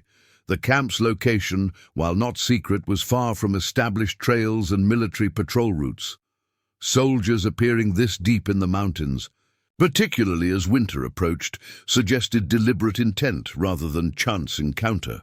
Nashota emerged from his lodge, his weathered face impassive despite the early disruption. With calm authority, he directed several warriors to take defensive positions on the ridge overlooking the camp's eastern approach. Women began quietly gathering children, moving them toward the teepees farthest from the expected visitors. Dr. Elliott appeared hastily dressed, his scholarly demeanor sharpened by evident concern. "Military?" he asked Kiya, who confirmed with a terse nod. "Most unusual," Elliott murmured, more to himself than anyone else. "The nearest outpost is 2 days' hard ride, and these mountains fall outside their usual patrol territory. 20 minutes later, the distant figures of mounted men appeared on the trail leading into the valley. Through Kiya's spyglass, Rachel could make out the distinctive blue uniforms of U.S. cavalry, led by an officer whose insignia identified him as a captain. "They fly a white flag," Kiya reported, passing the spyglass to Nashota. "A parley request." The chief studied the approaching party before handing the glass to Dr. Elliott. "You know these men?" Elliott adjusted the lens, his expression tightening as he focused on the lead rider. "Captain Mercer," he confirmed, "from Fort Kearny. I met him during my investigation in August." He lowered the glass, frowning. "But his presence here makes little sense. Fort Kearny's jurisdiction doesn't extend to these mountains." Nashota conferred briefly with his council before issuing directions. The camp would receive the military delegation, but with careful precautions, warriors positioned strategically throughout the area women and children remaining in the most defensible teepees. "You should stay out of sight," Kia told Rachel, his tone leaving no room for argument. "Until we know their purpose." Rachel nodded, already moving toward Nayeli's teepee where Lily remained with Takoda. Whatever had brought soldiers to this remote location, her instincts warned that it could only complicate her already difficult position. From inside the teepee, Rachel listened as the military party entered the camp. Formal greetings were exchanged, with Nashota maintaining the dignified protocols of Cheyenne diplomacy despite the uninvited nature of the visit. Dr. Elliott's voice joined the conversation, his tone suggesting professional acquaintance rather than friendship with the captain. Takoda positioned himself near the teepee entrance, alternating between watching the proceedings outside and reporting details to Rachel in hushed tones. "They bring papers," he whispered. "The yellow-hair captain shows them to Grandfather Nashota." Minutes stretched into half an hour as the discussion continued outside, occasionally rising in volume before subsiding again to measured tones. Finally, Nayeli appeared at the teepee entrance, her expression taut with concern. "They seek you," she said without preamble, "by name." A cold dread settled in Rachel's stomach. "How? Why?" "The yellow-hair captain claims new evidence about the wagon train attack." Nayeli glanced toward Lily, who played contentedly with a small, deerskin doll. "Kiya says you must come, but leave the little one here with Takoda." Heart-pounding, Rachel followed Nayeli to the central clearing where the delegation had been received. Captain Mercer stood flanked by 4 soldiers, his posture rigid with military precision. Dr. Elliot and Kia positioned themselves slightly apart, while Nashota and the council members formed a protective semicircle that Rachel would have to pass through to reach the visitors. As she appeared, Captain Mercer's gaze locked onto her with immediate recognition, though they had never met. "Mrs. Rachel Winters?" he asked, his tone making it more statement than question. Rachel nodded, acutely aware of her appearance in Cheyenne dress, her hair styled in the practical braids Nayeli had taught her to wear. "I am Captain James Mercer, United States Cavalry." He reached into his saddlebag and withdrew an official-looking document. "I have orders to escort you to Fort Kearney for questioning regarding the Whispering Pines Crossing massacre." "Questioning?" Dr. Elliot interjected, stepping forward. "On what grounds? Mrs. Winters is a victim, not a suspect." Mercer's expression remained impassive. "New evidence has come to light that contradicts earlier reports of the incident. My orders are to secure her testimony immediately." "What new evidence?" Rachel asked, finding her voice at last. The captain hesitated, his gaze flicking briefly to the Cheyenne observers before returning to Rachel.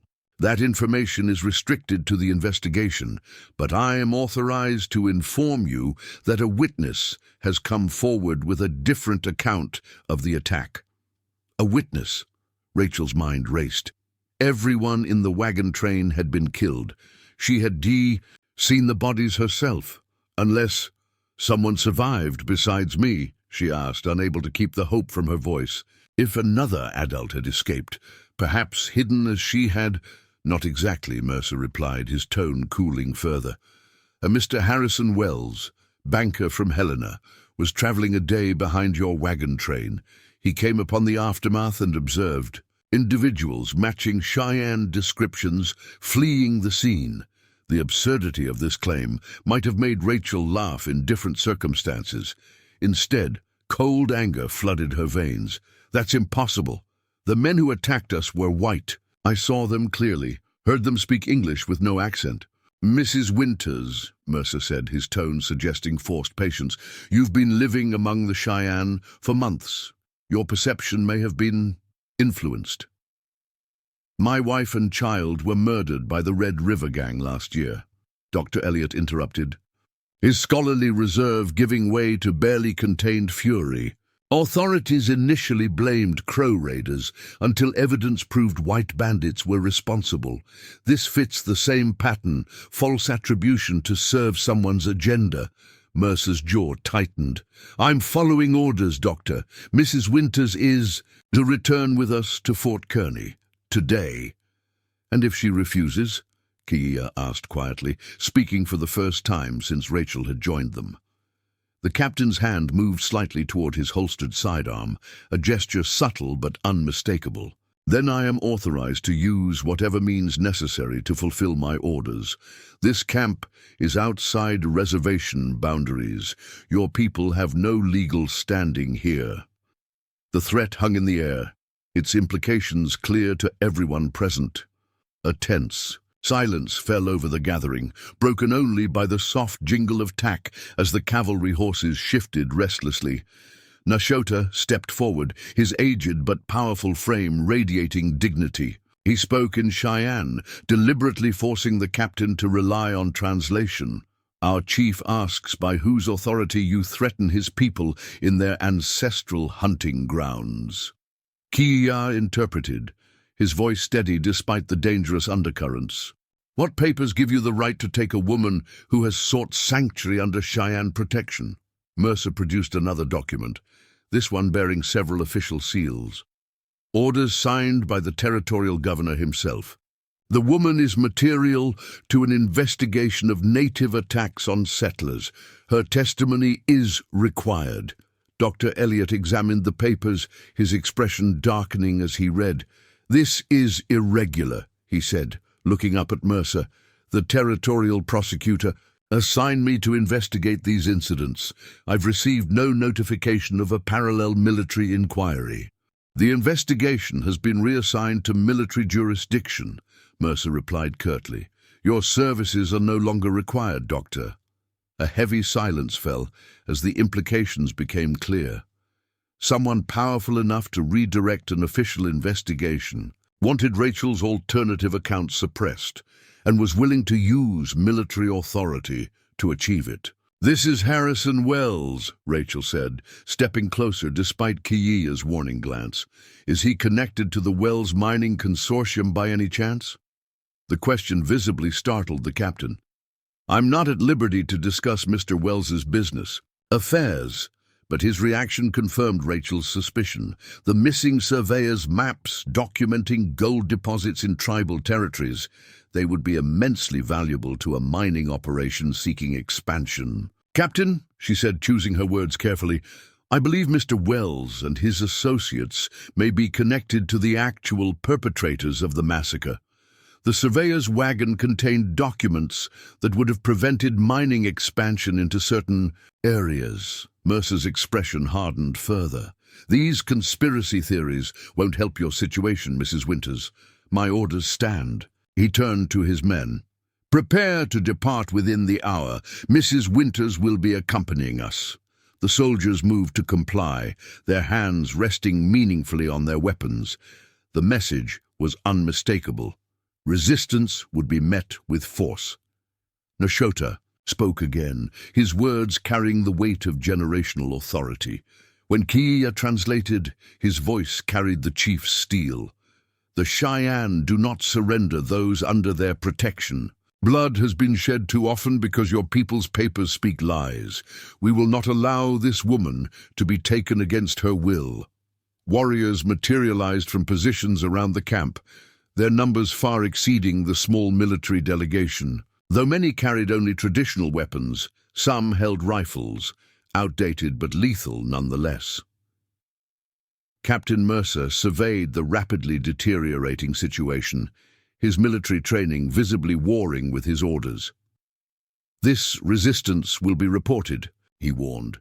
The consequences could be avoided entirely, interrupted a new voice. All eyes turned to find the Anishinaabe trading party's leader, Winter Lake, approaching from the edge of the gathering. Until now, the traders had remained tactfully apart from the confrontation. Perhaps another path exists, Winter Lake continued in fluent English, his demeanor calm despite the tension surrounding him. One that honors both the captain's orders and the Cheyenne's protection. Mercer regarded the trader with suspicious curiosity. "What alternative do you propose?" Winter Lake gestured toward the mountains rising to the north. "My people travel to Fort Benton to trade before winter closes the passes. Our route passes within a day's ride of Fort Kearney." He glanced at Rachel. "If the woman agrees to give her testimony, but wishes to avoid traveling under armed escort, we could ensure her safe passage to the fort." "Absolutely not," Mercer snapped. "My orders specifically—" "Your orders are to secure her testimony," Dr. Elliot interjected, seizing the potential compromise. "Not necessarily to be her personal escort. This arrangement would fulfill the spirit of your directive while preventing bloodshed." The captain's expression suggested he found the logic tortuous, but was calculating the risks of forcing a confrontation. 6 soldiers against an entire Cheyenne camp, regardless of superior weaponry, represented poor odds. "There would need to be guarantees," he said finally. "Assurance that Mrs. Winters actually reaches Fort Kearney within 5 days." "I will accompany her," Dr. Elliot offered immediately. "As an official investigator for the territory, my presence should satisfy the legal requirements, and I will ensure they reach both Fort Kearney and, if necessary, Fort Benton safely," Winter Lake added. "The Anishinaabe have trading agreements with both outposts that would be jeopardized by any failure to fulfill this promise." Rachel listened to these negotiations about her fate with growing unease. The compromise might prevent immediate violence, but it still led to the same destination: separation from the Cheyenne community and potential danger from whoever wanted her silenced. "What about my daughter?" she asked, the question cutting through the men's tactical discussion. A momentary confusion crossed Captain Mercer's face. "There was no mention of a child in my orders." "My 6-month-old daughter survived with me," Rachel clarified, deliberately adjusting Lily's age to match what would be expected if the baby had been the age stated in the wagon train records.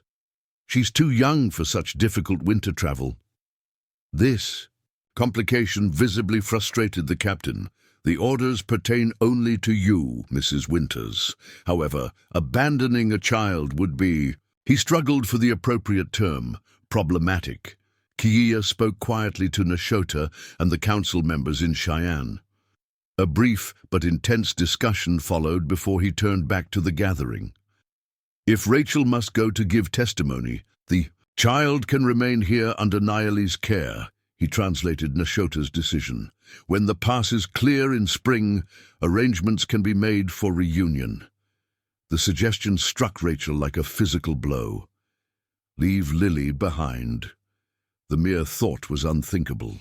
Yet the alternative, subjecting her baby to dangerous winter travel toward what might be a sham investigation or worse, seemed equally impossible. Dr. Elliot, sensing her distress, offered another perspective. "The Anishinaabe route through the northern passes is actually safer for an infant than the more direct route to Fort Kearney," he said quietly. "Their party includes women, and their winter equipment is superior to military issue." Captain Mercer, clearly impatient with these complications, made a dismissive gesture. "The child's arrangements are not my concern. My orders pertain solely to securing Mrs. Winters for questioning." He fixed Rachel with a hard stare. "You have 1 hour to make your decision and preparations. Either you leave with the trading party accompanied by Dr. Elliot, or you come with us.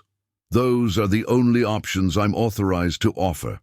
With that ultimatum delivered, he signaled his men to withdraw to the camp's edge, presumably to allow Rachel privacy for her decision, while maintaining a position that prevented escape.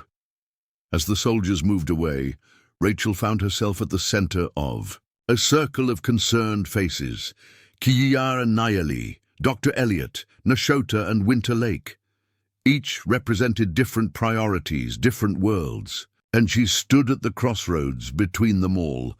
"I need to see Lily," she said, her voice steadier than she felt, "and speak with Nayeli privately before deciding." Back in the teepee, Rachel found Lily awake and cheerful, playing a clapping game with Takoda. The sight of her daughter's happy innocence, her complete trust in the boy who had become like a brother to her, made the pending decision even more wrenching. "You heard everything?" Rachel asked Nayeli, who had followed her inside. The Cheyenne woman nodded, her usual pragmatic expression softened by genuine concern. "The soldiers bring danger, but the path they offer may also lead to justice. Or to a trap," Rachel countered, lifting Lily into her arms. "This Harrison Wells, if he's connected to the mining consortium, he might be working with the very men who attacked the wagon train." "Then why not stay? Refuse their demands?" Takoda asked, his young face earnest. "Because they would return with more soldiers," Nayeli explained gently to her son. "And next time, they would not offer choices." Rachel pressed her face against Lily's soft hair, breathing in her distinctive baby scent, a mixture of sweetgrass from the bedding, the herbal soap Nayeli made, and something uniquely her own. How could she risk this precious life? Yet how could she leave her behind? "If I refuse to go," she said slowly, thinking aloud, "they'll return in greater numbers. The entire camp would be at risk." She looked up at Nayeli. "I can't allow that after all you've done for us." "The trading party offers the safest path," Nayeli observed. "Winter Lake's people are known for honesty and dealings. They would protect you and the little one. But once I reach Fort Kearney, I'll be at the mercy of whoever orchestrated this so-called investigation." Rachel's mind raced through the limited options. Unless, Nayeli prompted, "unless I never reach Fort Kearney at all." Rachel lowered her voice, though Takoda still listened intently. "What if the trading party took a different route? Through Canada, perhaps, or west to the territories where Wells and his consortium have less influence?" Nayeli considered this possibility, her practical nature weighing its feasibility. "Such decisions would lie with Winter Lake, and the scholar Elliot, who has his own purpose in this matter." A soft scratch at the teepee entrance interrupted their conversation. Takoda pulled back the covering to reveal Mapia, the elderly medicine woman, her clouded eyes somehow finding Rachel unerringly, despite her limited vision. "The spirits told me you face a difficult path," the old woman said without preamble, settling herself on a fur near the fire. "They have shown me shadows and light competing for your future steps." Rachel had come to respect the elder's wisdom, if not fully embrace her spiritual interpretations. "What would you advise, grandmother?" she asked, using the term of respect the Cheyenne applied to their eldest women. Mapia's gnarled hands reached out, and Rachel instinctively placed Lily in the old woman's lap. As before, the baby showed no fear of Mapia's ancient features, instead reaching curiously for the medicine bag that hung around her neck. "The little one sees clearly," Mapia observed with a hint of amusement. "She knows which paths lead to safety." The elder's expression grew more serious. "You cannot stay here now that the soldiers have found our camp. Their return is certain, their numbers greater. Then I should go with the trading party? The northern path offers possibilities that the eastern one does not." Mapia stroked Lily's cheek with a gentle finger. "But regardless of which trail, your feet follow. Your greatest danger comes from within." "Within?" Rachel repeated, confused. "Fear clouds judgment like mist hiding mountain passes. Trust what you have learned in your time among us. To read the land, to listen to silence, to find strength in what seems like weakness." The elder returned Lily to Rachel's arms. "And remember that sometimes the longest path leads most directly to home."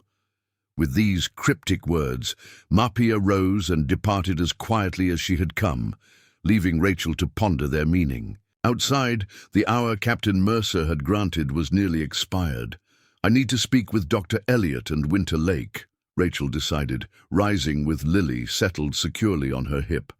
"Whatever choice I make, I won't leave Lily behind. Do we survive? Together or not at all?" Nayeli nodded approval, helping gather the few possessions Rachel had accumulated during her stay. The medicine pouch Mapia had given her, the small parfleche containing dried foods and herbs for Lily, the colourful quilt from her grandmother that had somehow survived from her previous life. "These will serve you on any path," Nayeli said, securing the items in a travel bundle. "As will the knowledge you carry here." She placed a hand briefly over Rachel's heart. "My brother was right to bring you to us. Whatever comes next."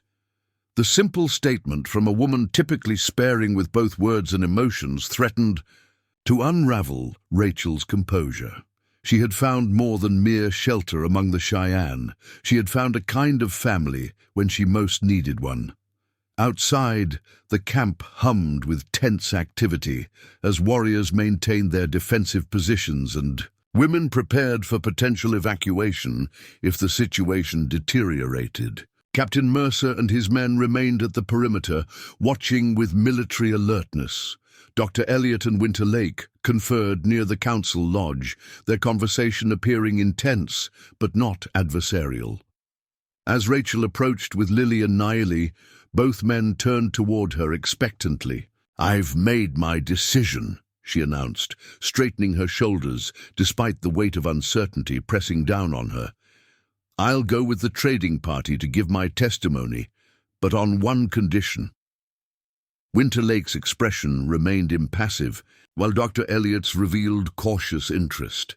"My daughter comes with me," Rachel continued firmly, "and we travel by whatever route Winter Lake deems safest for winter passage, not necessarily the most direct path to Fort Kearney." The trader and the scholar exchanged a significant glance before Winter Lake spoke.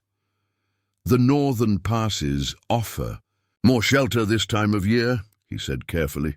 "Though the journey is longer, it might indeed prove safer for a small child." "Captain Mercer won't easily accept such an arrangement," Elliot warned. "His orders specify a timeline." "Then we must convince him it's the only practical solution," Rachel replied, a new resolve hardening within her. "Or create circumstances that leave him no alternative." As the three adults considered strategies for navigating the dangerous crossroads ahead, Lily reached out from Rachel's arms toward the mountains rising to the north, her small hand opening and closing, as if grasping for something visible only to her innocent eyes. In that simple gesture, Rachel found unexpected clarity. Whatever dangers lay ahead, whether from the Red River Gang, Harrison Wells and his mining consortium, or the harsh wilderness itself, she would face them on her own terms, not as a pawn in someone else's game. She had survived the worst day of her life by trusting her instincts and protecting her child. Now those same instincts whispered that true safety lay neither in military escort nor in remaining with the Cheyenne, but in charting an unexpected course that her enemies would not anticipate. With Lily secure in her arms, and the weight of both past and future pressing upon her, Rachel turned to face Captain Mercer as he approached to receive her decision. A decision that would set in motion events none of them could fully foresee. "I'll accompany the trading party and provide my testimony," Rachel announced to Captain Mercer, her voice steadier than her racing heart. "With my daughter." The captain's eyes narrowed slightly. "And you'll reach Fort Kearney within the specified 5 days?" Rachel glanced at Winter Lake, who stood impassively beside her. "The Anishinaabe route requires 7 days to ensure safe passage, especially with a young child," she said. "The northern passes are treacherous this time of year." Mercer's jaw tightened. "My orders specify 5 days, Mrs. Winters." "Then perhaps you should escort a mother and infant through blizzard conditions yourself, Captain," Dr. Elliot interjected, his scholarly demeanor giving way to evident frustration. "I'm certain the territorial governor would be most interested to hear how you endangered a baby's life to meet an arbitrary deadline." The captain's gaze shifted between them, clearly calculating his options. The standoff with the Cheyenne warriors had not dissipated. If anything, their numbers had increased as word spread through the camp. 7 days, he conceded finally. "But not one more day, and Dr. Elliot will be personally responsible for ensuring you appear at Fort Kearney." He fixed the academic with a pointed stare. "Your reputation with the territorial authorities would not survive any misunderstandings." "I'm well aware of my responsibilities," Elliot replied stiffly. With negotiations concluded, Captain Mercer insisted on a signed document acknowledging the arrangement. Rachel's hand trembled slightly as she marked the paper, aware that she was committing to a course that might lead either to justice or greater danger. As the military delegation prepared to depart, Mercer approached Rachel one. Last time, his voice pitched low for her ears alone. "A word of advice, Mrs. Winters. When you reach Fort Kearney, stick to verifiable facts. Speculation about mining interests or conspiracy theories will only complicate your situation." "Are you threatening me, Captain?" Rachel asked, meeting his gaze directly. "Warning you," he corrected. "There are powerful men involved in this investigation, men who expect certain outcomes." Before she could respond, he returned to his men, and within minutes, the soldiers had mounted and departed down the eastern trail, dust rising behind them like ghosts in the morning light. "They will send runners ahead to Fort Kearney," Kia observed as they watched the military party disappear. "Whatever awaits you, there will be well prepared." Rachel nodded grimly. "Then we must be equally prepared." The next few hours passed. In a flurry of activity, the Anishinaabe traders, now unexpectedly responsible for a woman and infant's safe passage, reorganized their supplies to create a suitable traveling space. Winter Lake instructed his men to construct a small shelter that could be mounted on one of their travois, a framework of insulated hides that would protect Lily from the worst of the winter weather they might encounter. Meanwhile, Rachel conferred with Naili about provisions for the journey. The Cheyenne woman efficiently packed a parfleche with dried meat, pemmican, herbal remedies, and special tea mixtures to maintain Rachel's milk supply. "The northern route passes through Blackfoot territory," Naili explained as she worked. "Winter. Lake's people maintain peace with them, but be cautious nonetheless. Do you think we'll actually reach Fort Kearney?" Rachel asked quietly. Voicing the question that had hung unspoken between them, Naili's hands paused briefly. "I think you will follow the path that best protects the little one." Her dark eyes met Rachel's. "Whether that leads to the fort or elsewhere," in that moment of silent understanding, Rachel realized how well this woman, from a culture so different from her own, had come to know her. The realization brought both comfort and a sharp pang of impending loss. As midday approached, Dr. Elliot sought Rachel out as she packed the few possessions she would take from the Cheyenne camp. "I've been speaking with Winter Lake," he said without preamble. "There may be another option beyond Fort Kearney." Rachel glanced around to ensure they weren't overheard. "What kind of option?" "His trading route continues to Fort Benton after the Kearney stop. From there, riverboats travel to Helena when the ice allows." Elliot lowered his voice further. "I have colleagues at the university with connections to the federal marshal's office. If your testimony implicates Wells and his associates in broader criminal activities, federal jurisdiction could supersede territorial authority." Hope flared briefly in Rachel's chest.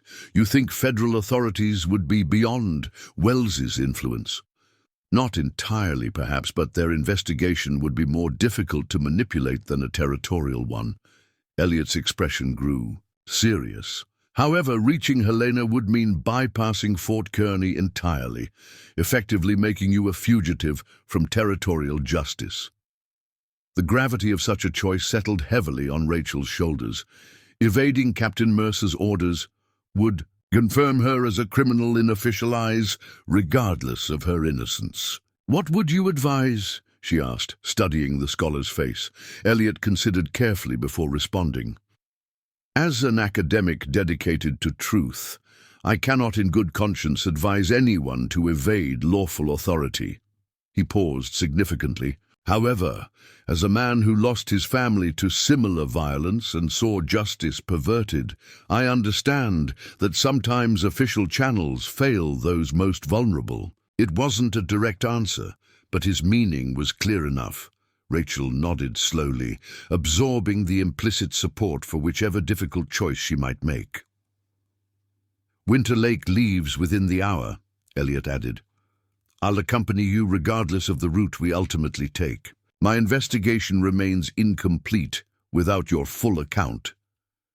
As Rachel finished her preparations, Takoda appeared at the teepee entrance, his young face uncharacteristically solemn. In his hands, he carried a small wooden carving, a miniature, horse similar to the toys he occasionally crafted for Lily's amusement. "For the journey," he said quietly, offering the carving to Rachel. "My father taught that horses carry prayers faster than feet can walk." Rachel accepted the gift, touched by the boy's gesture. Over the weeks, Takoda had become something between a brother and guardian to Lily, his initial wariness transforming into genuine affection. "We will miss your stories," he added, his carefully constructed English conveying more emotion than his reserved expression. "Perhaps I'll return with new ones," Rachel replied, knowing even as she spoke that such promises were beyond her power to keep. The boy nodded, understanding the unspoken complexity. "Nayeli says to come. The trading chief is ready." Outside, the Cheyenne community had gathered to witness their departure. Rachel was startled by how many faces had become familiar over her weeks among them. Singing Brook, who had taught her to prepare pemmican, old Mapia with her cryptic wisdom, even Hotam, whose initial hostility had gradually mellowed to grudging acceptance. Nashota stepped forward as Rachel approached, with Lily bundled securely against her chest. The chief spoke briefly in Cheyenne, his weathered face betraying rare emotion. "He says the doors of our lodges remain open to you and the little one," Kiya translated. "The Cheyenne do not forget those who have shared their fire." Rachel bowed her head in acknowledgement, finding her throat too tight for proper words of gratitude. How could she adequately thank people who had taken in strangers when they themselves faced such precarious existence? Nayeli approached last, her practical nature asserting itself even in farewell. She adjusted the carrying sling that held Lily, ensuring maximum comfort and security for both mother and child. "Remember what I showed you about winter plants," she instructed, her tone matter-of-fact, though her eyes revealed deeper concern. "The white bark pine nuts will sustain milk when other food grows scarce." "I'll remember everything," Rachel promised. Knowing it was true, the knowledge shared by these people had transformed her from a helpless widow into someone capable of survival against increasing odds. As the Anishinaabe trading party assembled at the camp's edge, Winter Lake performed a brief ceremony, an offering of tobacco to the four directions, accompanied by words that needed no translation. A prayer for safe passage, for protection against both natural and human threats. With final farewells exchanged, the small procession began its journey north, Dr. Elliot and Rachel positioned in the middle of the trading party for maximum protection. 4 Anishinaabe warriors rode ahead as scouts, while Winter Lake himself led the main group consisting of 6 heavily laden travois drawn by sturdy mountain ponies. Rachel did not look back as they departed. The temptation to glimpse one last time at the community that had sheltered her was strong, but her focus needed to remain forward-fixed, alert to whatever dangers might lie ahead. They traveled steadily. Through the afternoon, following game trails that wound higher into the mountains, rather than descending toward the more exposed plains. The path grew increasingly steep, forcing them to dismount and lead the horses through particularly treacherous passages. By nightfall, they had reached a sheltered basin nestled between towering rock formations, a natural fortress that offered protection from both weather and unwelcome eyes. Winter Lake directed the establishment of camp with practiced efficiency, his people erecting small hide shelters and building fires that produced minimal smoke. "We make good distance today," he told Rachel as she settled Lily for nursing beside one of the small fires. "Tomorrow's path will be more difficult, but safer from those who might follow." "Do you expect the captain to change his mind?" Rachel asked, glancing toward the darkening trail behind them. Winter Lake's expression remained impassive. "Military men follow orders, not hearts. If his orders change, so will his actions." He gestured toward the northern horizon. "But snow comes soon. Heavy tracks will be covered by morning." Sure enough, as darkness deepened, the first fat snowflakes began to drift down, gradually transforming the landscape into a ghostly white expanse that would indeed hide their passage. Rachel viewed the weather with mixed emotions: gratitude for the natural concealment it provided, concern for the added challenges it would bring to their journey. Dr. Elliot joined them after helping establish the night's patrol rotation with Winter Lake's warriors. Despite his academic background, he had adapted surprisingly well to wilderness travel. "The snow will slow any pursuit," he observed, warming his hands at the fire.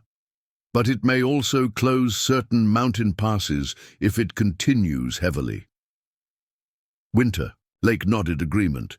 "We have two paths, one faster but more exposed, one slower but hidden." He studied the snowfall thoughtfully. "Decision comes with dawn's snow depth." As the trading chief moved away to check on his men, Elliot lowered his voice. "This is our opportunity to consider alternatives, Mrs. Winters. Once we commit to either Fort Kearny or Fort Benton, changing course becomes significantly more difficult." Rachel glanced down at Lily, now sleeping peacefully after nursing.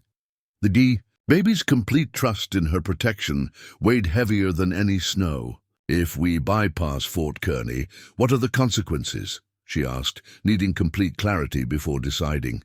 "Legally, you would be in violation of a military order, potentially subject to arrest." Elliot's scholarly precision didn't soften the harsh reality. However, winter conditions make significant pursuit unlikely until spring. By then, if federal authorities become involved through my colleagues, your status could change substantially. And Lily? No orders exist concerning her. Technically, she remains outside the jurisdiction of this matter entirely. Rachel considered the options, weighing risks against potential justice. The banker Wells and his mining interests, the Red River gang that had murdered her husband and friends, Captain Mercer's thinly veiled warnings, all these forces aligned against her single testimony. Yet something Thomas had said months ago during their journey west echoed in her memory. "Justice isn't always found where you expect it, Rachel. Sometimes you have to seek it through side trails when the main road is blocked." "I need to write everything down," she said suddenly, the beginnings of a plan forming in her mind. Every detail of the massacre, descriptions of the attackers, what I heard them say about Jennings and the strongbox, names, faces, times, everything I can remember. Elliot nodded encouragingly. "An excellent precaution. I have paper and pencil in my saddlebags."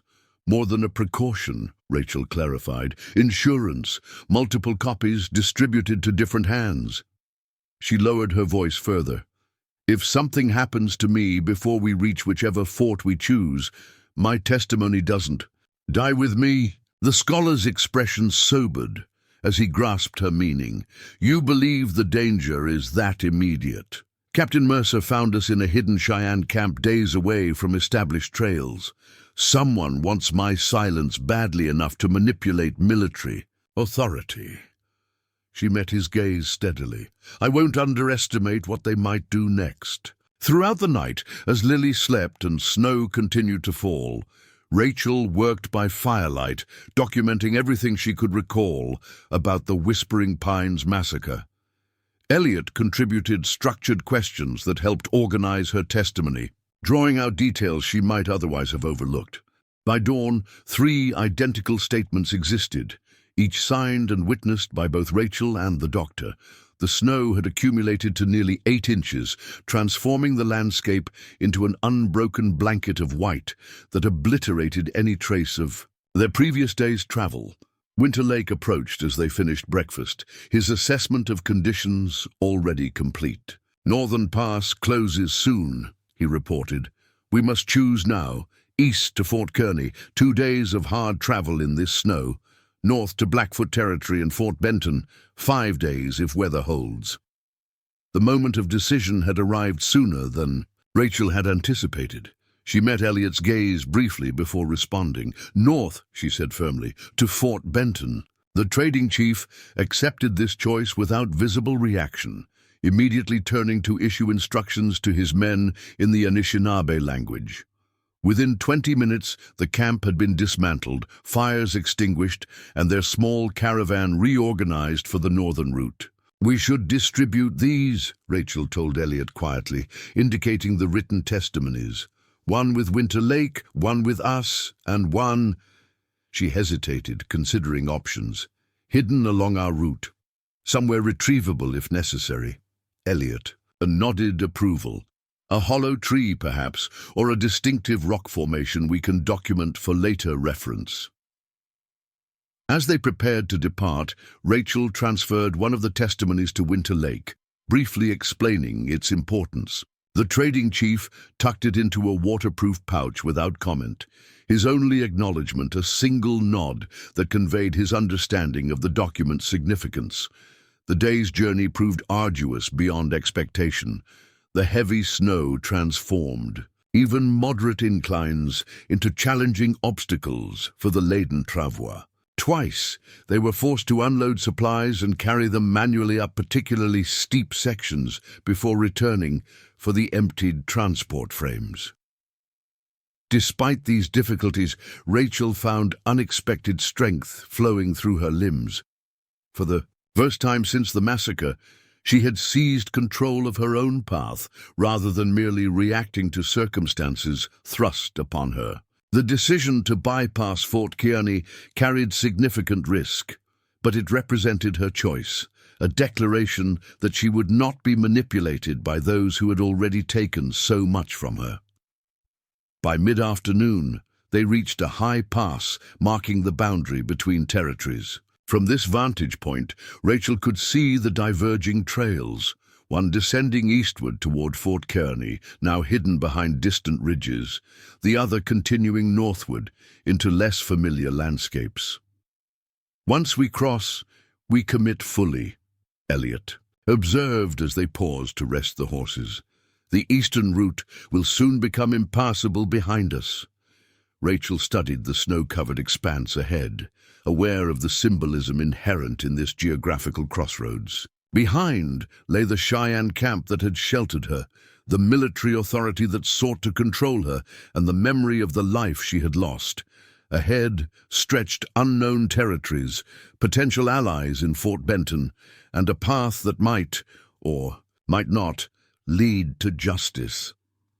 Lily stirred against her chest, awakening from the sleep that the travois's gentle rocking had induced. The baby's eyes opened, taking in the breathtaking vista of white-mantled mountains with the innocent wonder only children possess.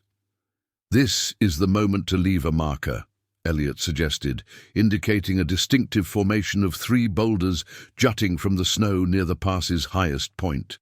"A natural landmark visible even after heavy snowfall," Rachel agreed, and they carefully waterproofed the 3rd copy of her testimony before securing it in a small cavity beneath the central boulder. Elliot made precise notes of the location, including compass bearings from various approach directions. "Insurance," he murmured, echoing Rachel's earlier term, "though I pray it proves unnecessary." As they prepared to continue their journey, Winter Lake approached.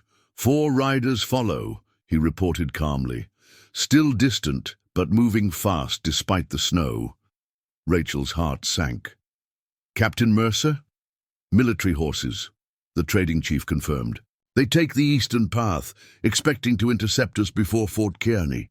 They don't know we've chosen the northern route, Elliot realized, relief evident in his voice. Not yet, Winterlake cautioned, but when they reach the fort and find no sign of us, they will understand. The implication was clear: their deviation would eventually be discovered, potentially triggering wider pursuit once spring arrived. Yet for now, the immediate threat had veered away, following the path they had deliberately avoided. With renewed urgency, the trading party crossed the high pass and began their descent into the northern territory. The landscape gradually transformed, pine forests growing denser, valleys deeper as they followed ancient pathways known primarily to native travelers. That evening, as they established camp in a sheltered ravine, Rachel found herself standing slightly apart from the others, Lily securely bundled against her chest. The baby had weathered the difficult day's travel with remarkable resilience, her natural curiosity about the changing surroundings overcoming any discomfort from the journey. Dr. Elliot joined her, offering a cup of hot tea prepared from Niley's herbal mixture. "Winterlake believes we've gained a significant advantage," he reported. "The snowfall continues to cover our tracks, and the military party is committed to the eastern route." Rachel nodded, accepting the warm drink gratefully. "But this is just the beginning, isn't it? Even if we reach Fort Benton safely, even if your colleagues help establish federal jurisdiction, the threat remains, as long as Wells and his associates fear your testimony," Elliot finished her thought. "Yes, this journey is merely the first step toward justice." "I used to dream of a peaceful homestead in Oregon," Rachel said softly, watching twilight settle over the snow-covered landscape. "A place where Thomas and I would raise Lily and perhaps other children. Land of our own, a community of neighbors." She shook her head slightly. "Now I can barely imagine next week, let alone years ahead." "Yet you continue forward," Elliot observed. "Many would have surrendered to grief or accepted the army's authority without question." "I have no choice," Rachel replied simply, glancing down at Lily's peaceful face. "She deserves a future unburdened by lies about her father's death. And the others who died that day deserve someone to speak the truth about how and why they were killed." As darkness fell completely, transforming the ravine into a world of shadow and starlight, Rachel found a curious sense of peace settling over her despite the uncertainties ahead. She had chosen action over passivity, truth over convenient silence, the difficult path over the seemingly easier one. Tomorrow would bring new challenges: the crossing into Blackfoot territory, the continued journey toward Fort Benton, the eventual confrontation with authorities and perhaps those responsible for the massacre. Yet for the first time since that terrible day at Whispering Pines Crossing, she faced the future not merely as a survivor, but as a woman determined to shape her own destiny. With Lily sleeping soundly against her heart and her path now firmly chosen, Rachel Winters stepped back toward the firelight, where Winterlake and his people prepared for the next day's journey. A journey that would carry them beyond the reach of territorial authority and into landscapes where new possibilities, both promising and perilous, awaited. 3 weeks later, Fort Benton rose from the snowy landscape like an unlikely promise of civilization. The trading post's wooden palisades and scattered buildings appeared first as mere smudges against the white horizon, gradually taking shape as Rachel's party approached from the north. Their journey through Blackfoot territory had proven both more arduous and more illuminating than anticipated. Winter storms had forced them to shelter for 4 days in a hidden valley, where an unexpected encounter with a small band of Blackfoot hunters had transformed potential danger into an unexpected alliance. The hunters, recognizing Winterlake from previous trading seasons, had shared both provisions and crucial information about military movements throughout the region. "Soldiers everywhere," Winterlake had translated for Rachel and Dr. Elliot. "Searching mountain passes, questioning at trading posts, looking for a woman and child." The news had confirmed Rachel's decision to bypass Fort Kearny. Whatever interests were aligned against her wielded sufficient influence to mobilize substantial military resources, even in winter conditions that typically limited such movements. Now, as they approached Fort Benton's gates, Rachel felt a complex mixture of trepidation and resolve. This outpost represented her first contact with white civilization since the massacre, her first step back into a world governed by laws and authorities that might either protect or threaten her depending on whose influence held sway. "Remember our approach," Dr. Elliot reminded her quietly as the fort's sentries spotted their party. "You are my widowed sister, traveling with your child to join family in Helena after an illness delayed your journey." Rachel nodded, adjusting Lily's blankets to better shield the baby from curious eyes, and the Anishinaabe are simply traders we encountered on the trail who offered safer passage. Precisely. The fewer connections drawn to the Whispering Pines massacre, the better our chances of reaching my contacts before opposition materializes. Winter Lake led their small procession through the fort's gates, presenting appropriate trading credentials to the guards who regarded the mixed party with curiosity but not suspicion. The Anishinaabe were known entities at Fort Benton, their seasonal trading patterns established and respected. "We seek shelter for 3 nights," the trading chief explained. To the fort's quartermaster, "Until riverboat arrives." The mention of a riverboat raised Rachel's hopes. Though many waterways remained frozen, the main channel of the Missouri sometimes remained navigable, even in winter, offering significantly faster travel to Helena than overland routes would allow.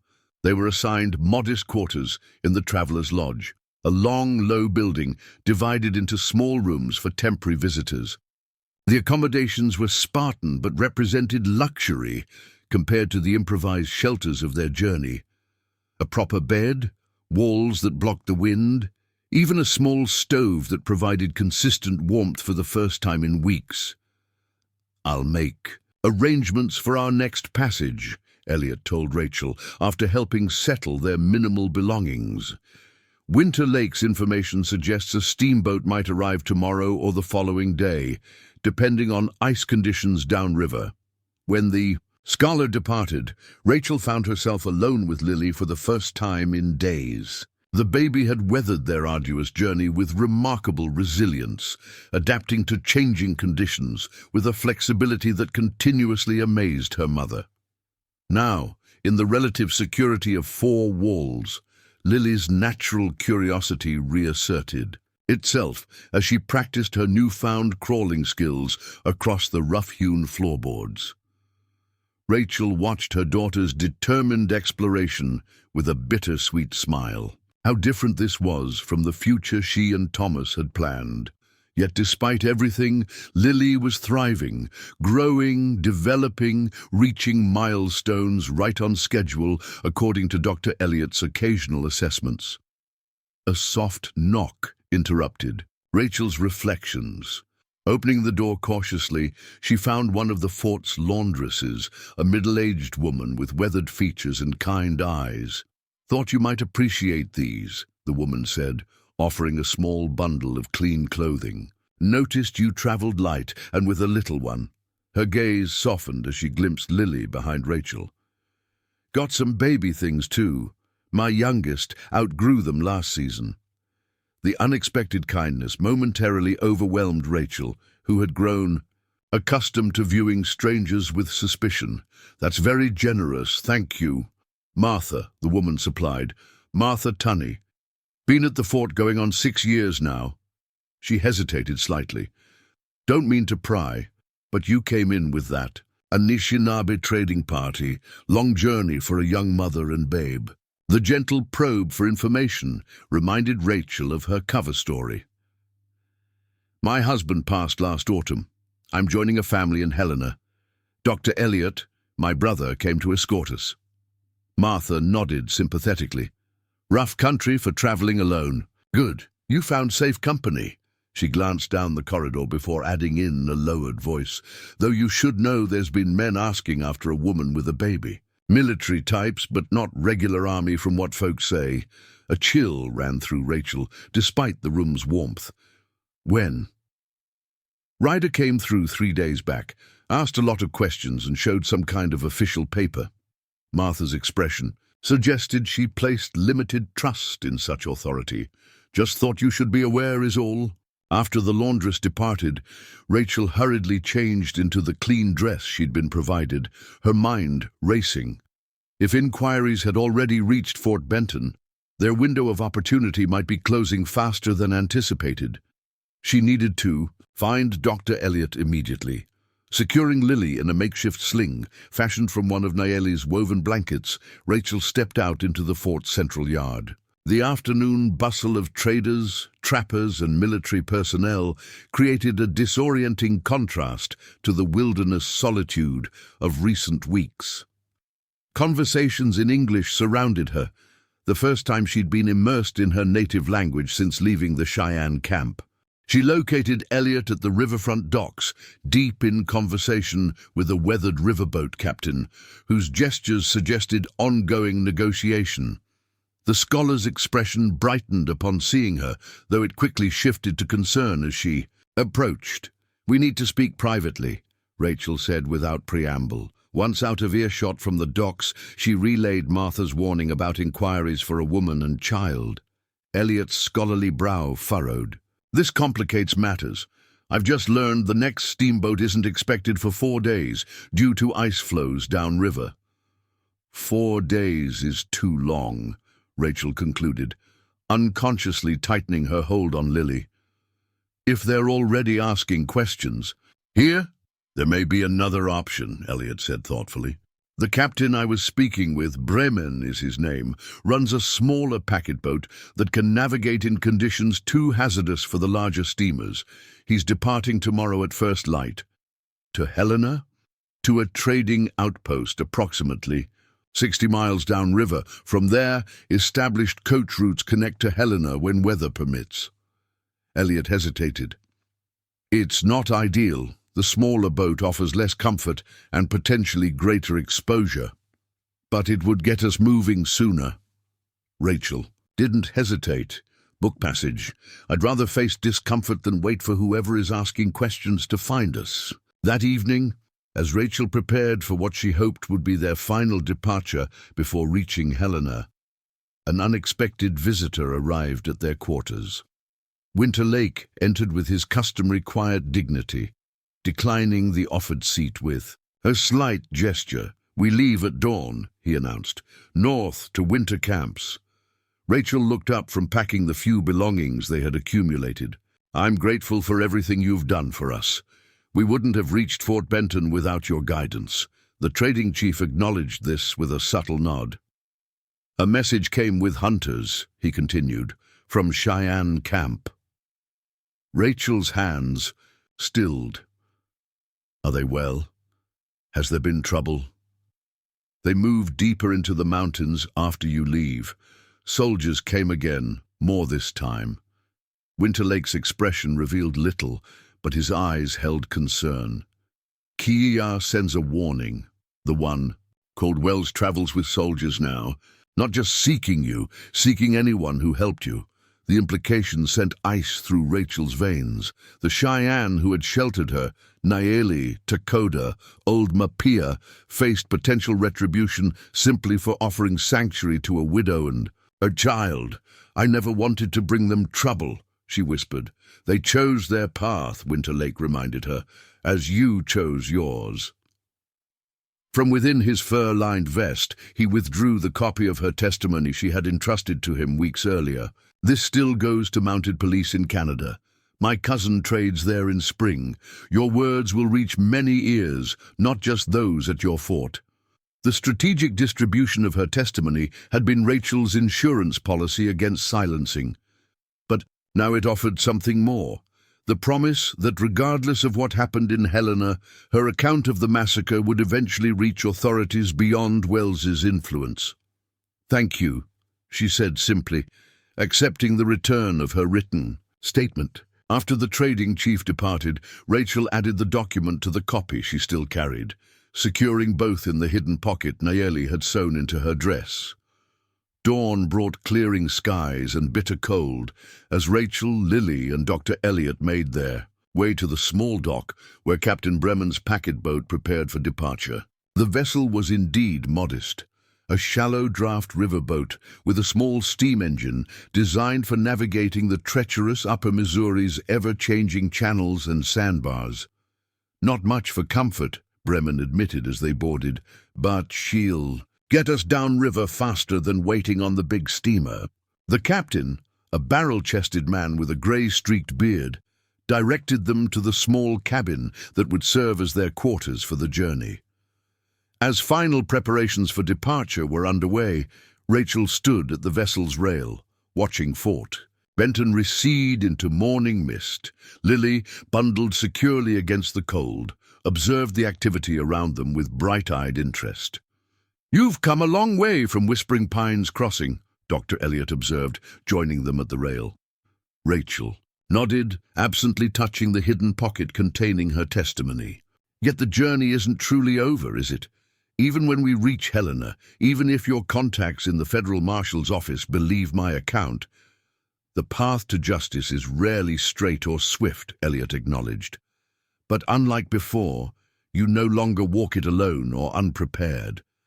As the packet boat gradually built steam and began its journey downriver, Rachel reflected on the profound transformation of the past months. The woman who had hidden trembling beneath sagebrush as bandits massacred her husband and friends would hardly recognize the person she had become, a woman who had survived wilderness, learned from native peoples, outmaneuvered military pursuit, and now faced an uncertain future with clear-eyed determination rather than fear. 3 days later, their riverboat docked at the small trading outpost Elliot had described. The settlement consisted of little more than a cluster of log buildings surrounding a central trading post, but it represented a crucial junction where river traffic connected with overland routes. "The coach to Helena departed yesterday," the station manager informed them after reviewing the posted schedule. "Next one's due in 4 days, weather permitting." Elliot glanced at Rachel, concerned evident in his scholarly features. 4 days gives potential pursuers time to catch up if they've followed our trail to Fort Benton.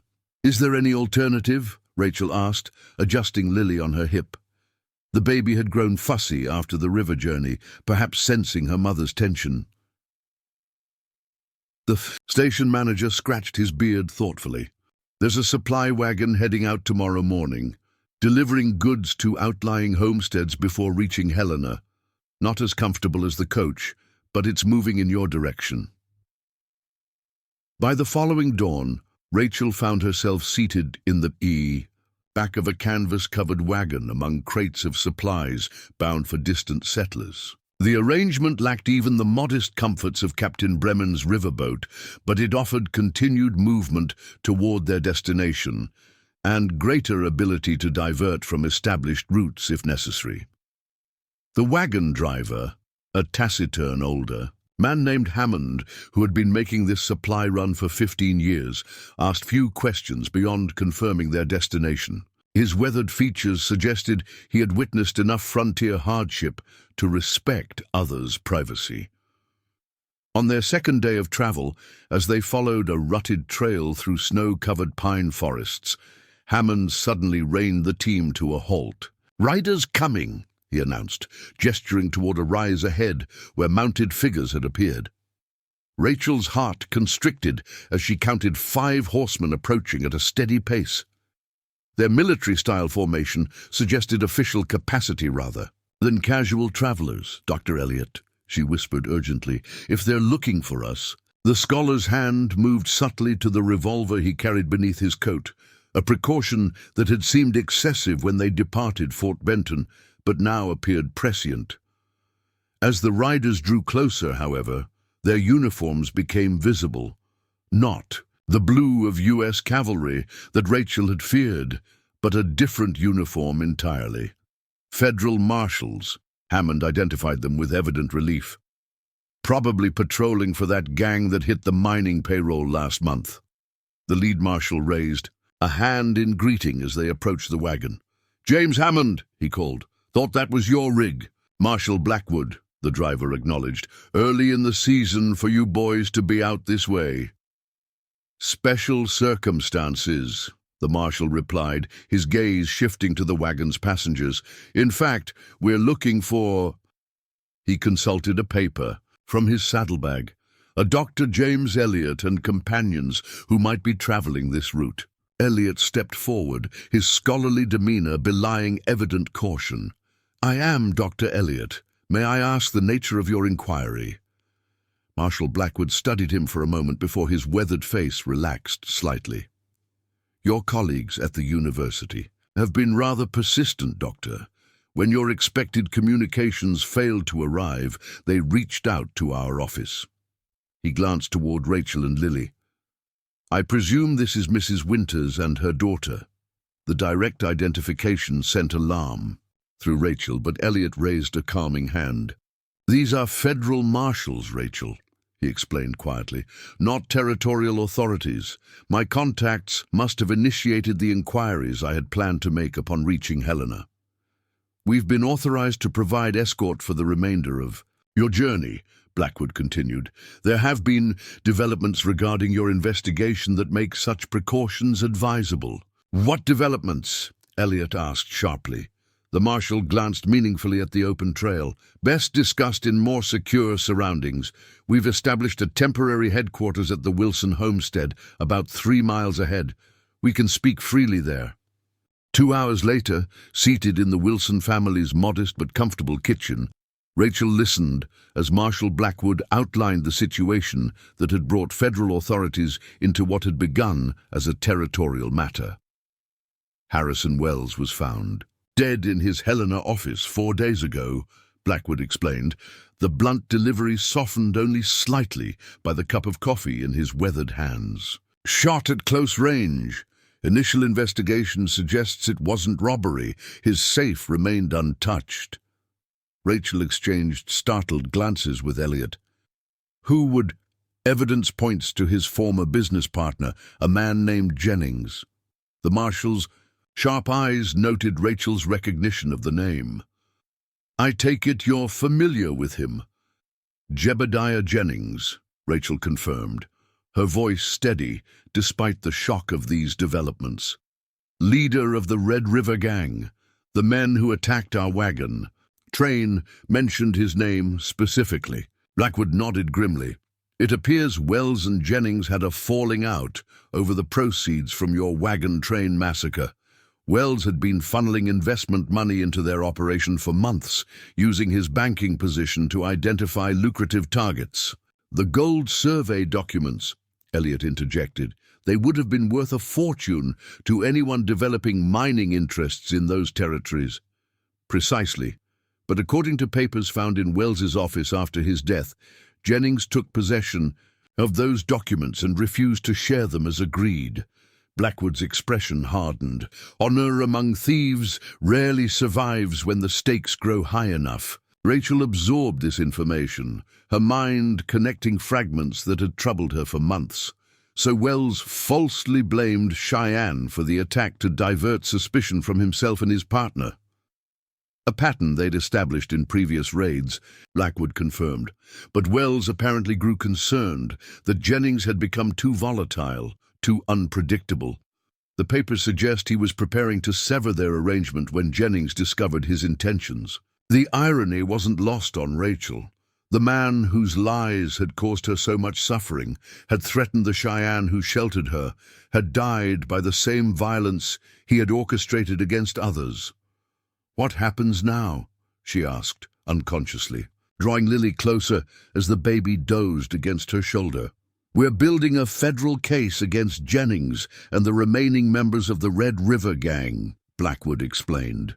"Your testimony about the wagon train attack would be invaluable evidence, the only eyewitness account connecting Jennings directly to the massacre." "And the territorial authorities? Captain Mercer and his men?" Blackwood exchanged glances with Elliot before responding. Captain Mercer has been relieved of duty pending investigation into his connections with Wells. It appears he received substantial payments in exchange for directing military attention away from the gang's activities.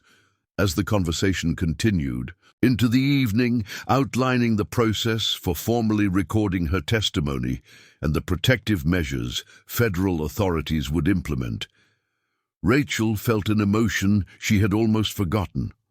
Hope, not naive hope that justice would magically restore what had been lost, but the grounded hope that comes from witnessing consequences finally reaching those responsible.